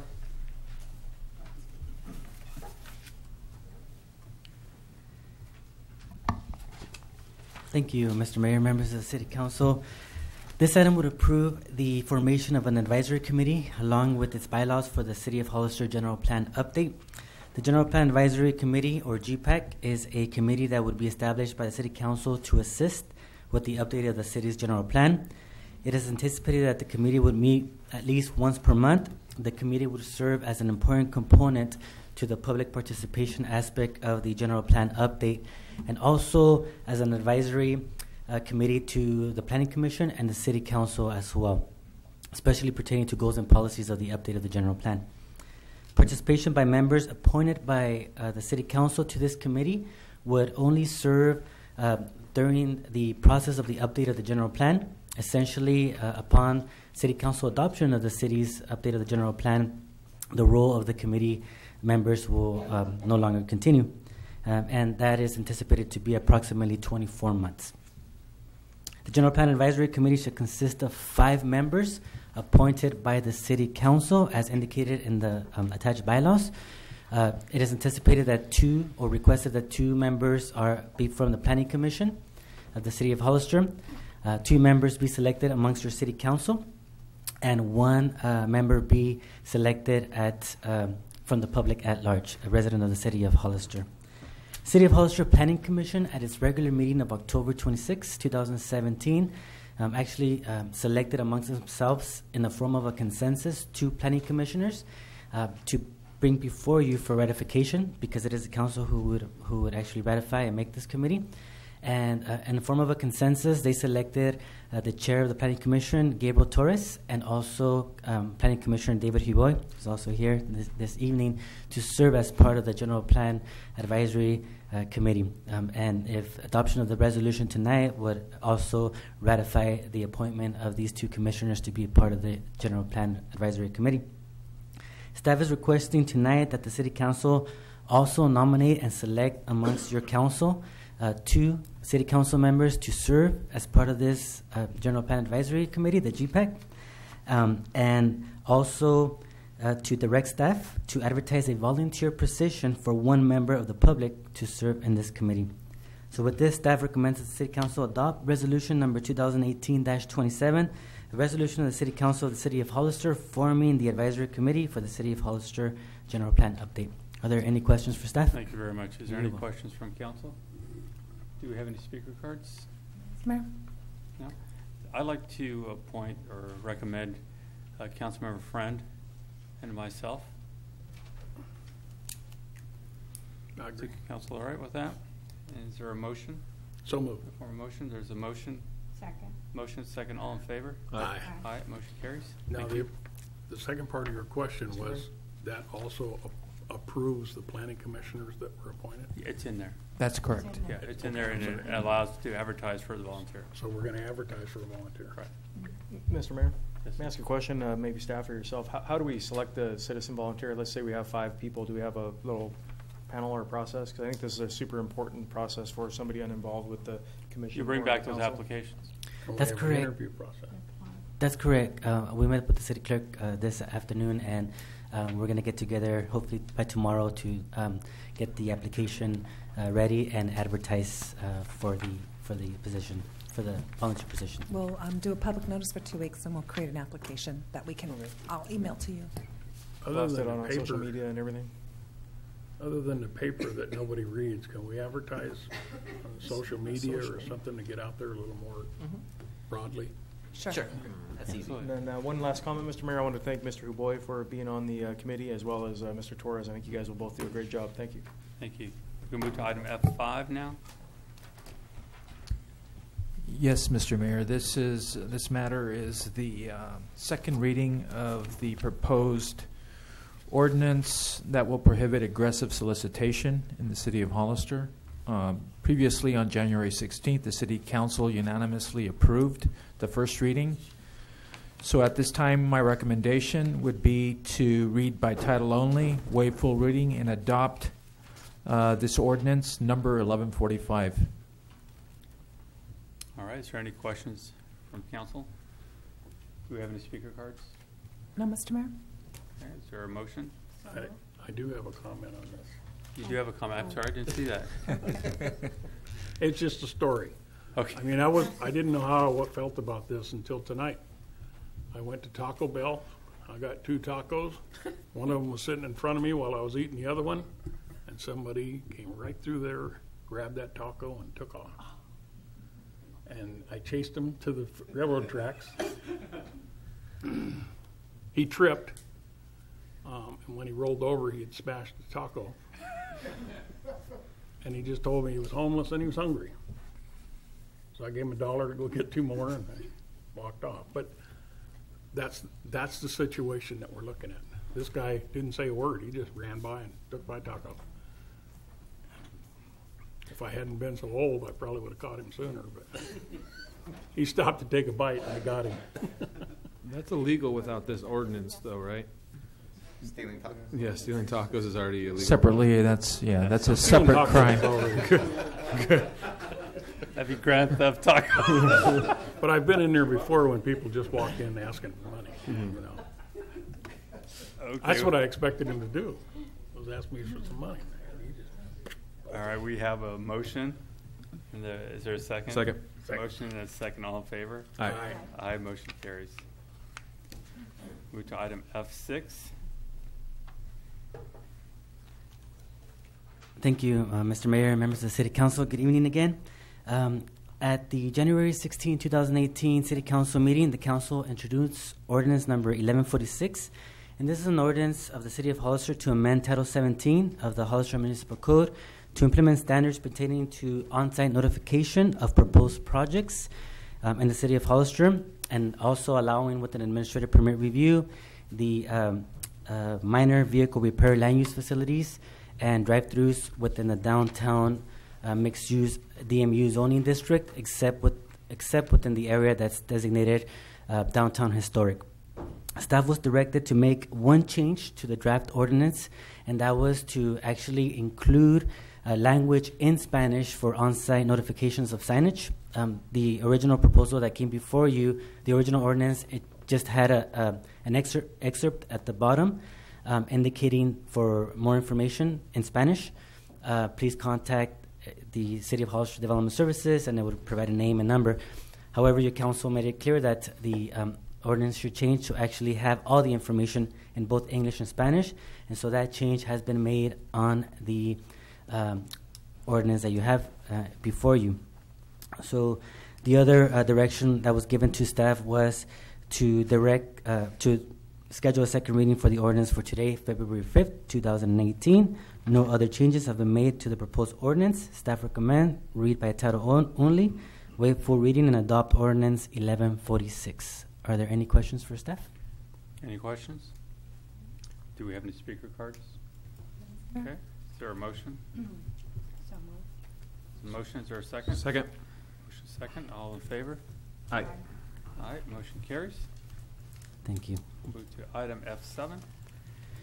Thank you, Mr. Mayor and Council. This item is also a second reading of ordinance number 1148. On January 16, 2018, the City Council introduced the ordinance, and this is for a general plan amendment and rezone of approximately 4.82 acres. I do have a slide in case you would like to see it, and it is the property that's located between 4th Street and Jan Avenue, west of West Side Boulevard.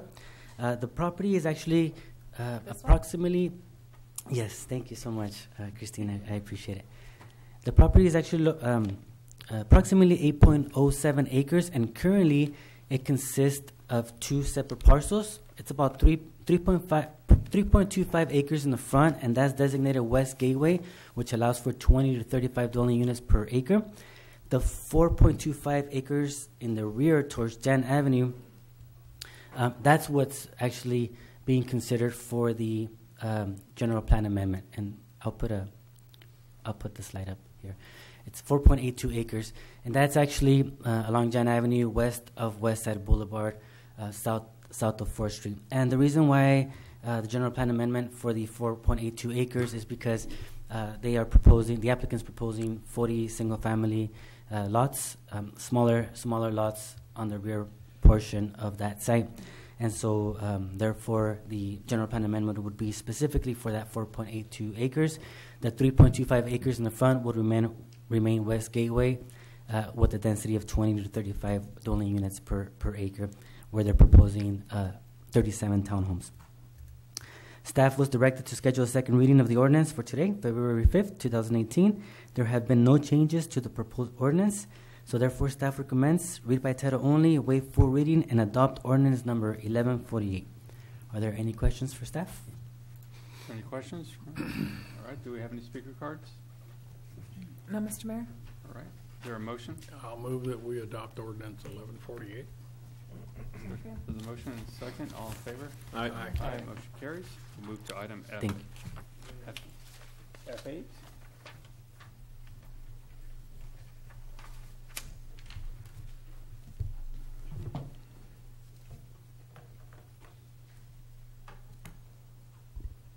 Good evening, Mayor and members of the Council. For those of you who I may have not met or just seen me in the office area, I'm Jamila Saka, and I am the Housing Programs Coordinator. This evening, we will be reviewing Resolution 2018-28, which authorizes the City Council of the City of Hollister to execute one loan from two separate fund sources for the affordable Sunrise Senior Apartment project. The 49-unit project. Stop you for a second. Who's the builder? Is this a Chispa project? Yes. Okay, at this point, I'm going to recuse myself. I have done work for yes. Chispa in the past, and to avoid any conflicts of interest, I'm going to pass the gavel to Vice Mayor Luna. Thank you.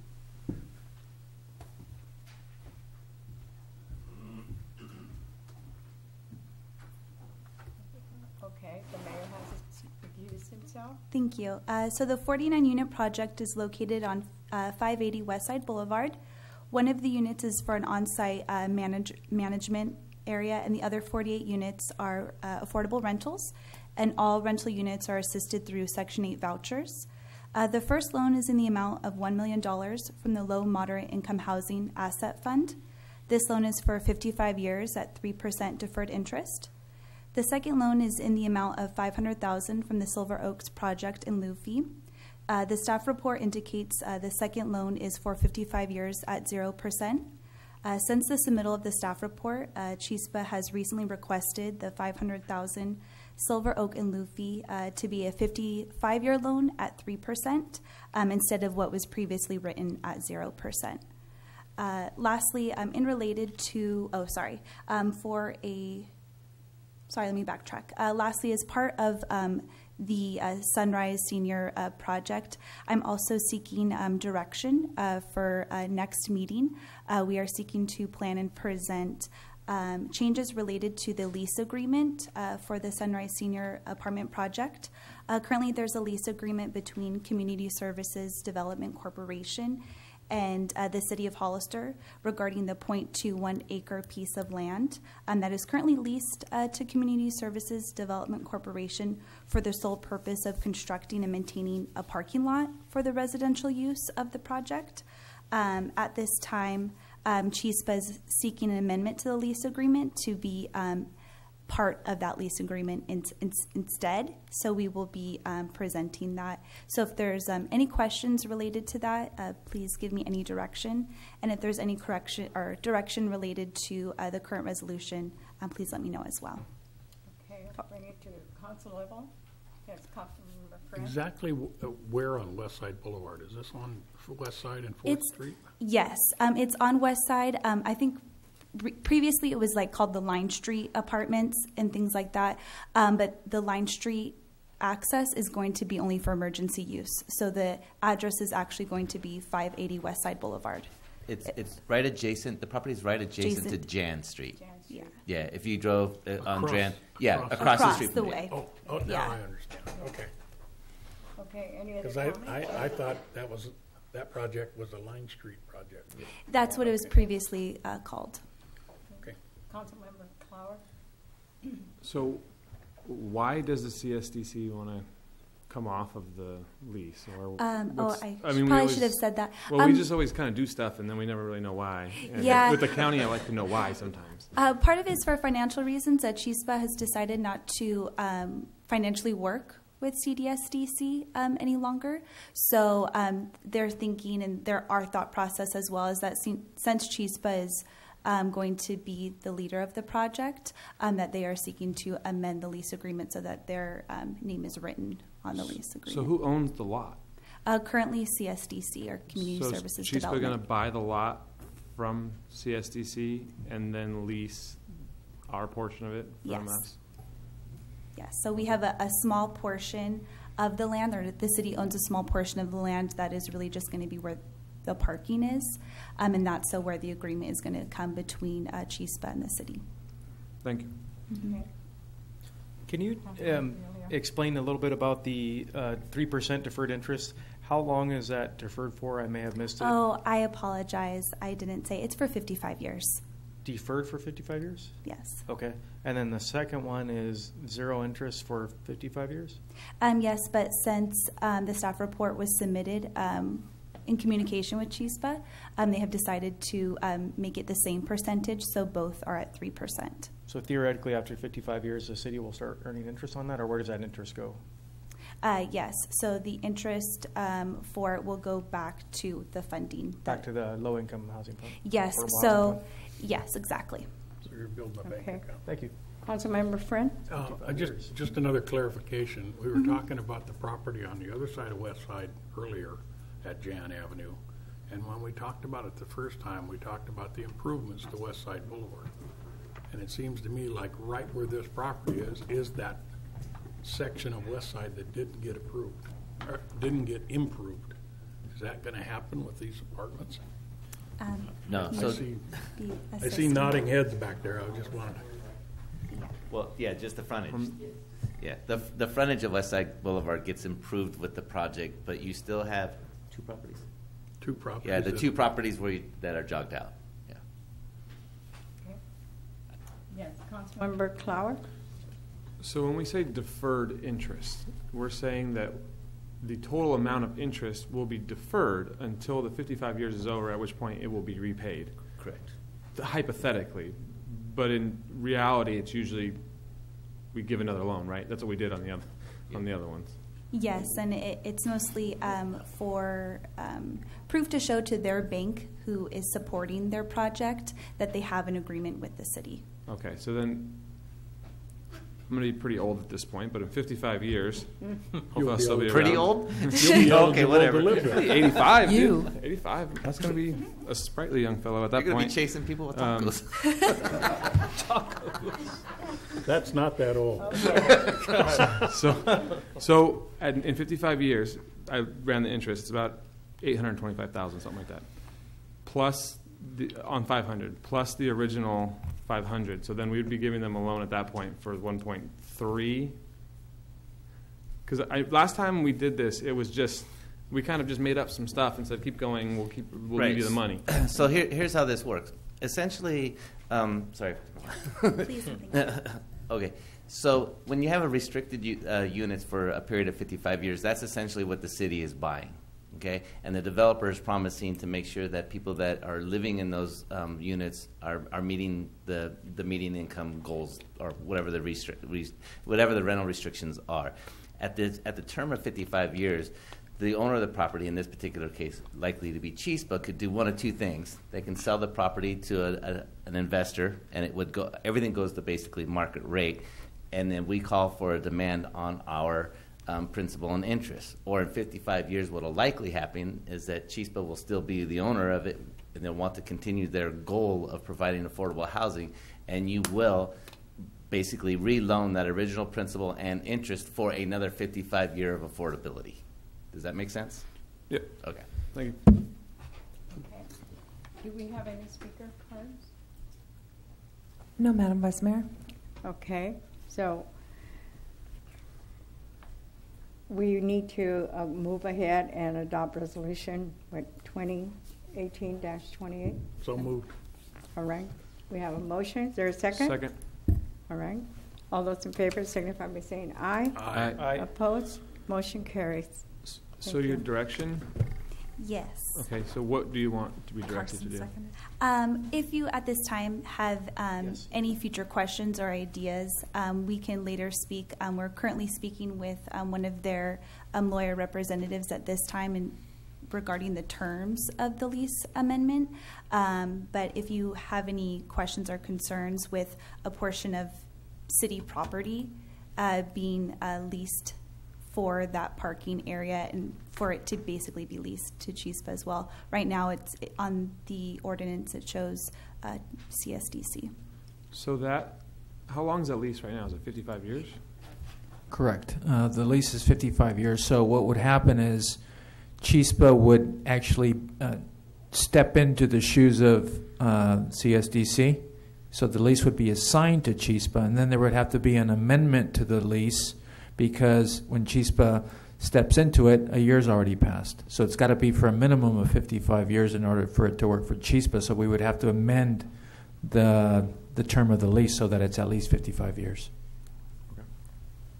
Sounds good. All right. Thank you. Thank you.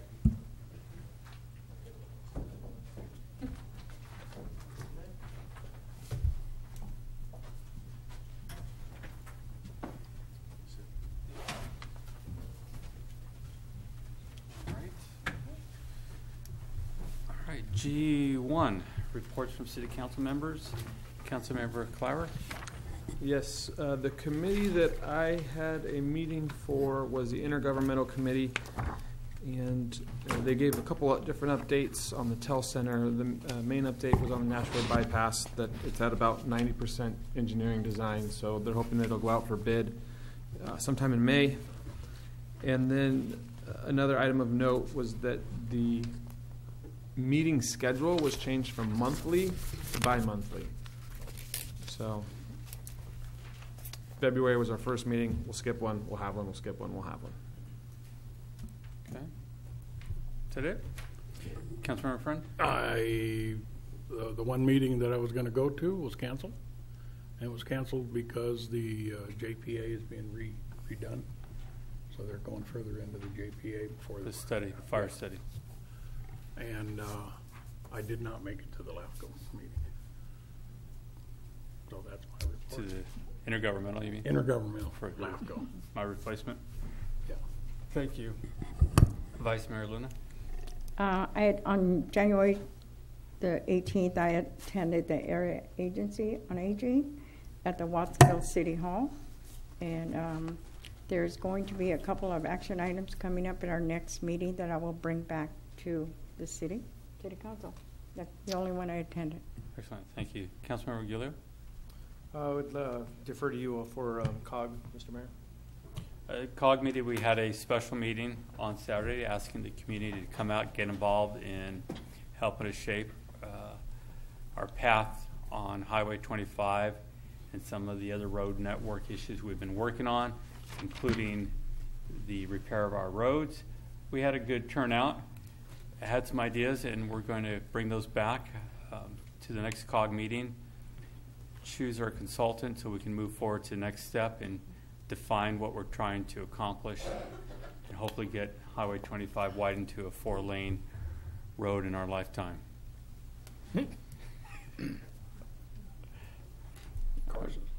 Carson's lifetime? Don't take any more trips to Hawaii, you'll be okay.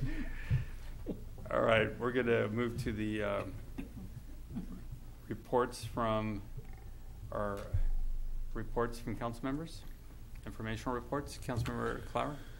Yes, I met with a group of concerned citizens who are doing what is called TNR, trap, neuter, release on feral cat colonies here in the city. And just a few months ago, I started to get an idea of kind of how bad the situation is in terms of the number of feral cats that we have.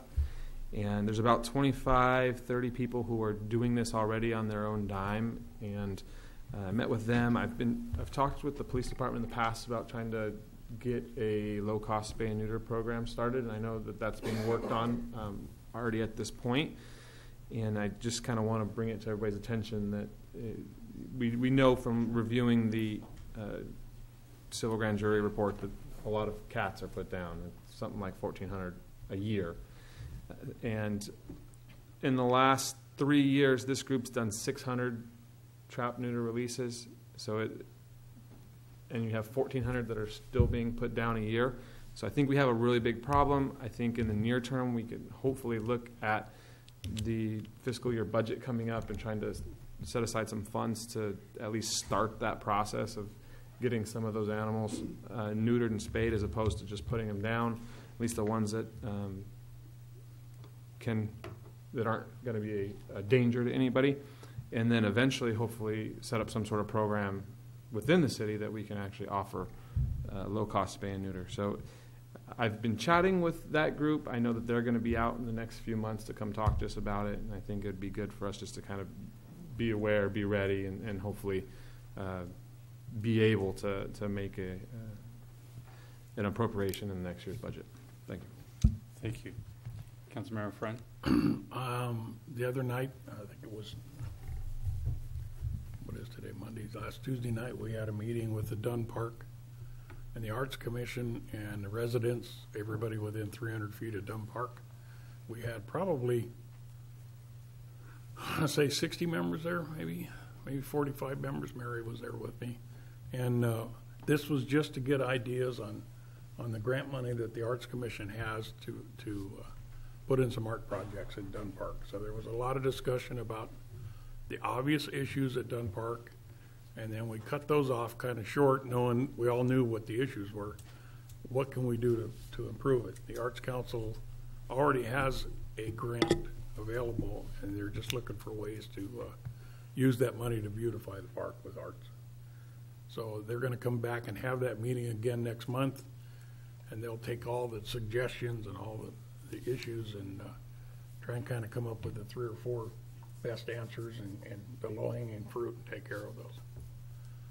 The only other thing I have is don't forget your Valentine next week. Okay, Vice Mayor Luna.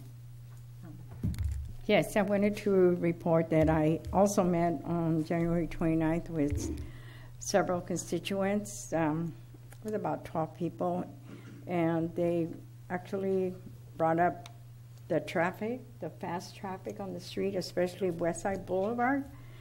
A lot of parking, cars parking on the side of Nash Road in front of apartments. Some people are even parking in their yards, on the lawn. And I mean, they have driveways, but they're parking on the lawn. And it just creates a lot more traffic because one resident said they park on the lawn and then they skip over the curb. And so their concern was pretty soon the city's going to have to come and fix the curbs and the roads and the streets. So parents that live on Buena Vista Road, the traffic is horrendous. Fast traffic on Buena Vista Road by Calaveras School. A lot of concern.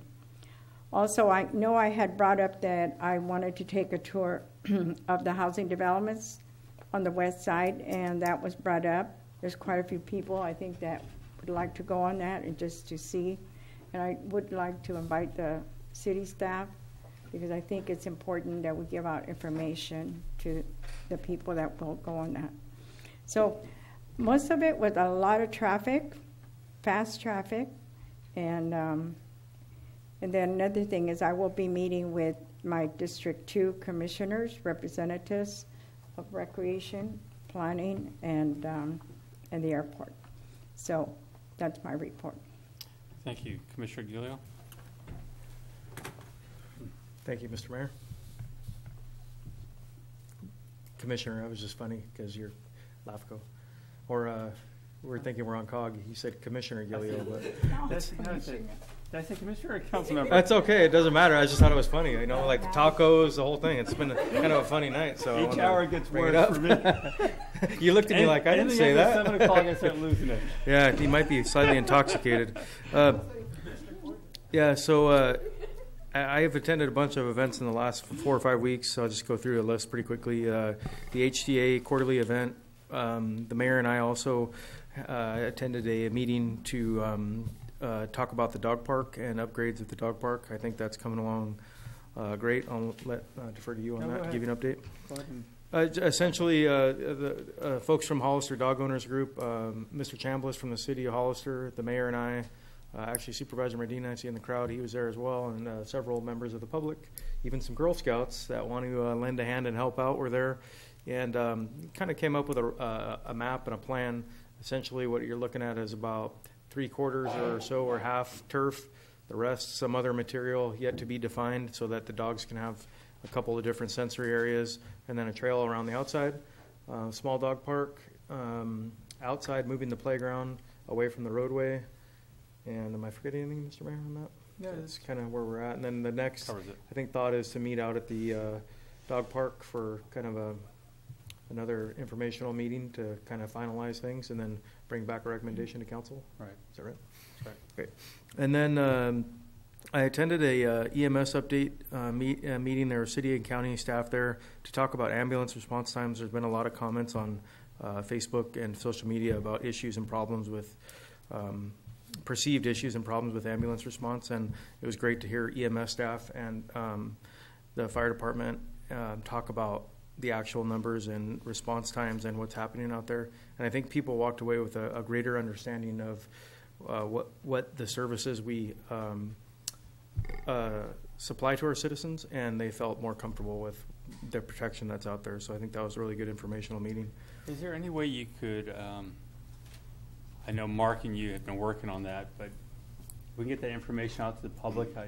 Yeah. When you get the information, you find out it's not what people are posting on Facebook, and the response times are very good times, but I don't know if they gave you anything to put out. They didn't, but I think we could probably get something. I'm looking towards Supervisor Medina in the audience, and then also, I believe, correct me if I'm wrong, by head nod, perhaps that 95% of the time AMR is responding within the contract, which is I think they have a 90% goal, and they're above that, so it's actually going pretty well.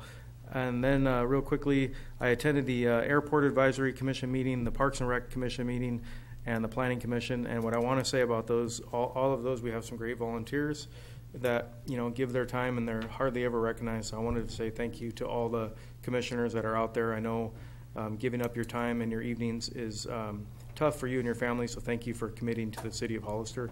And lastly, I wanted to see about setting up a tour of local operating marijuana facility here in the city of Hollister. I heard we had one tonight. I talked to the city manager about it earlier.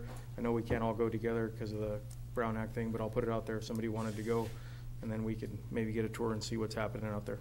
Thank you. Okay, thank you. I was going to ask for an update on all the applicants that have been approved as far as cannabis, what stages they're at, when they plan on opening, if they've opened, just so we kind of have a better idea. How many more applicants are in the pipeline? What type? Are they testing, manufacturing, cultivators? Yeah, we have a pretty detailed spreadsheet now.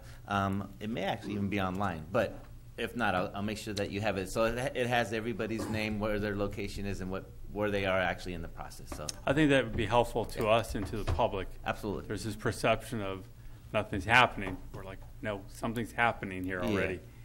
But And also keep in mind the industry is supposed to not be actually in your face. So that's the other thing that we are priding ourselves on, is that if people are operating that, you shouldn't know. And they've done a good job at it, so they've been doing well. But also the discussion about formalizing the taxes or the fees in the election, if we're going to be trying to accomplish that in November, might be something we need to start on sooner rather than later, as the industry is growing and certain takeoff here. We need to finalize what we're trying to accomplish.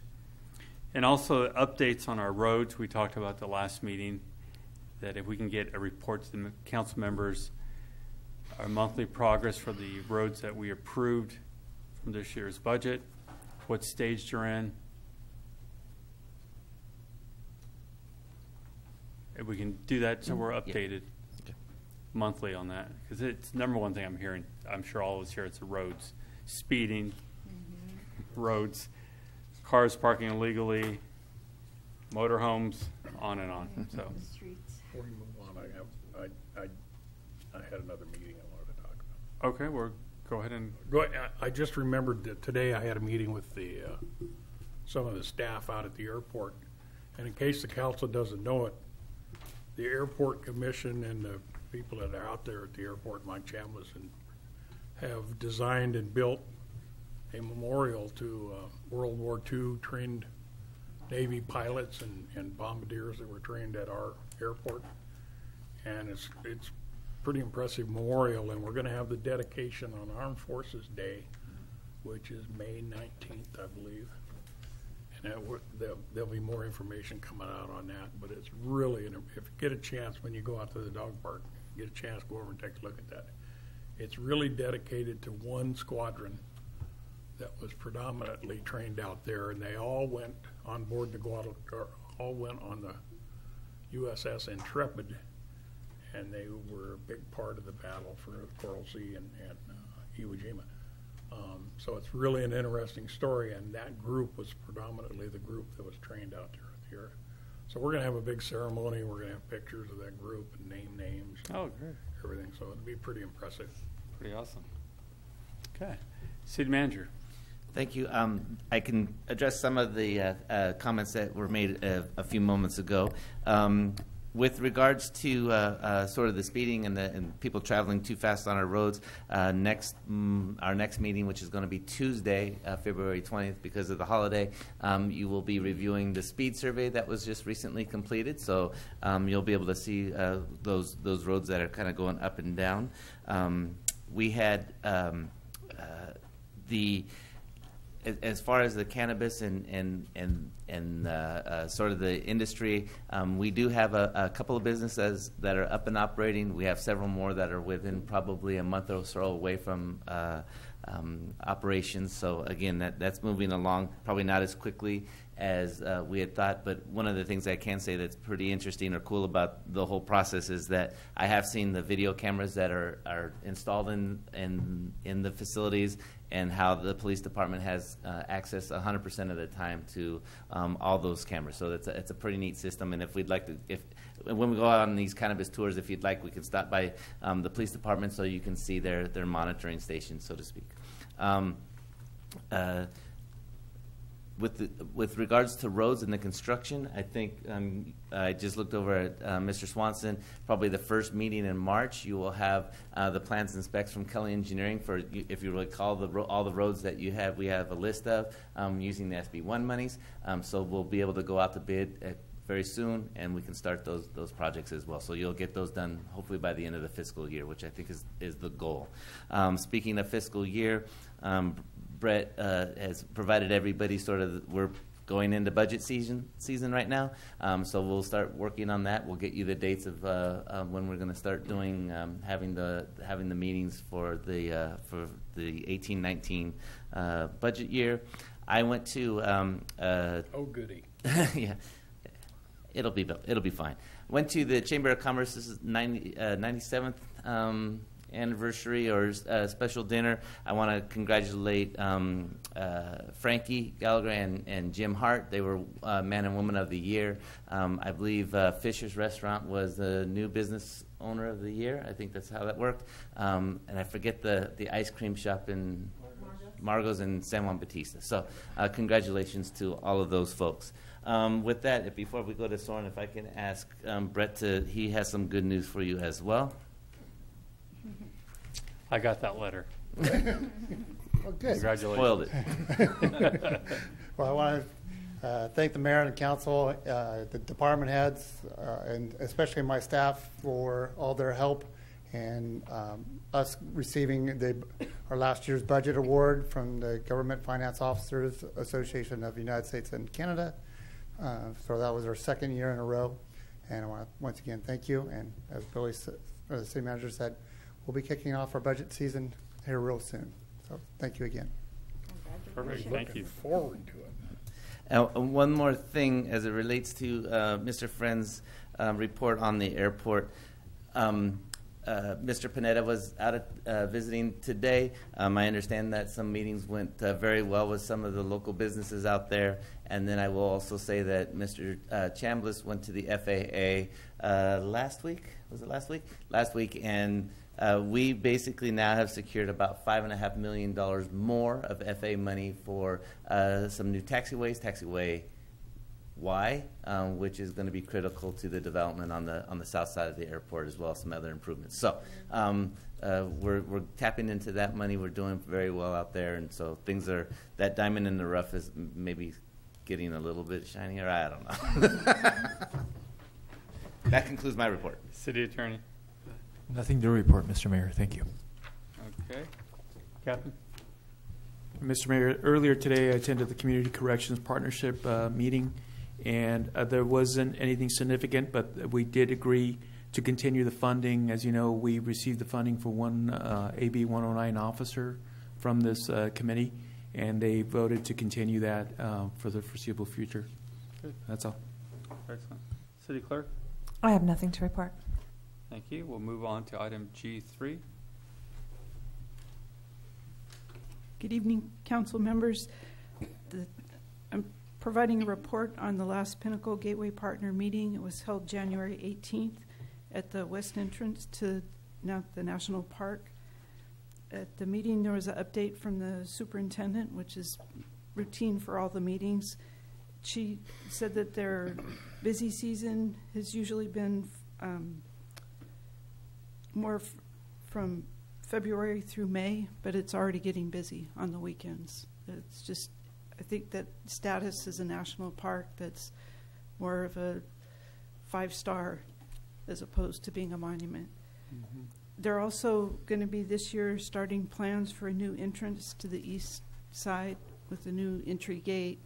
And again, that's because it's a national park, so they're doing some visioning for that this year.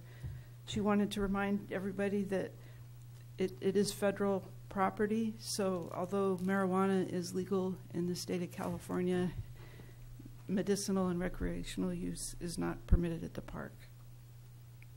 There was a report from one of the rangers at the park, and she covered the condors.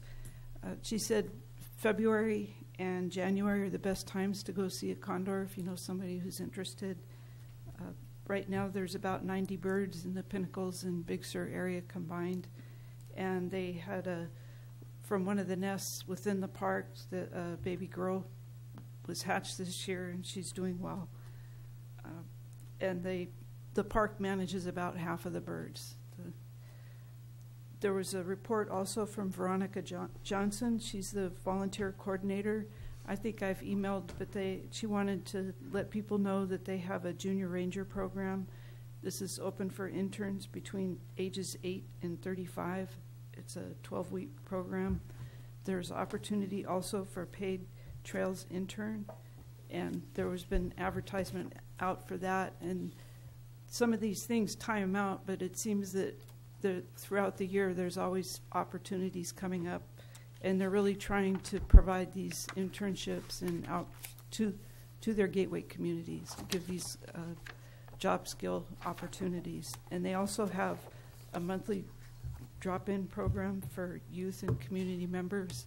And I think people know sometimes their high school children are looking for that volunteer experience for their college applications or for community service. This was the first meeting that was facilitated by the new part-time coordinator, Craig Kaufman. He also wears another hat as the Salinas Valley Visitors Tourism Bureau and the California Welcome Center in Salinas. And at the meeting, he shared a slide presentation related to tourism, the California Central Coast, a brand experience for economic development. And he talked about Disney and how sometimes it's good to copy a good thing. And he reflected how he saw, you'd have to see the slideshow. He'd be happy to show it to you, I think. I'm hoping he can show it to our Economic Development Council or the Business Council.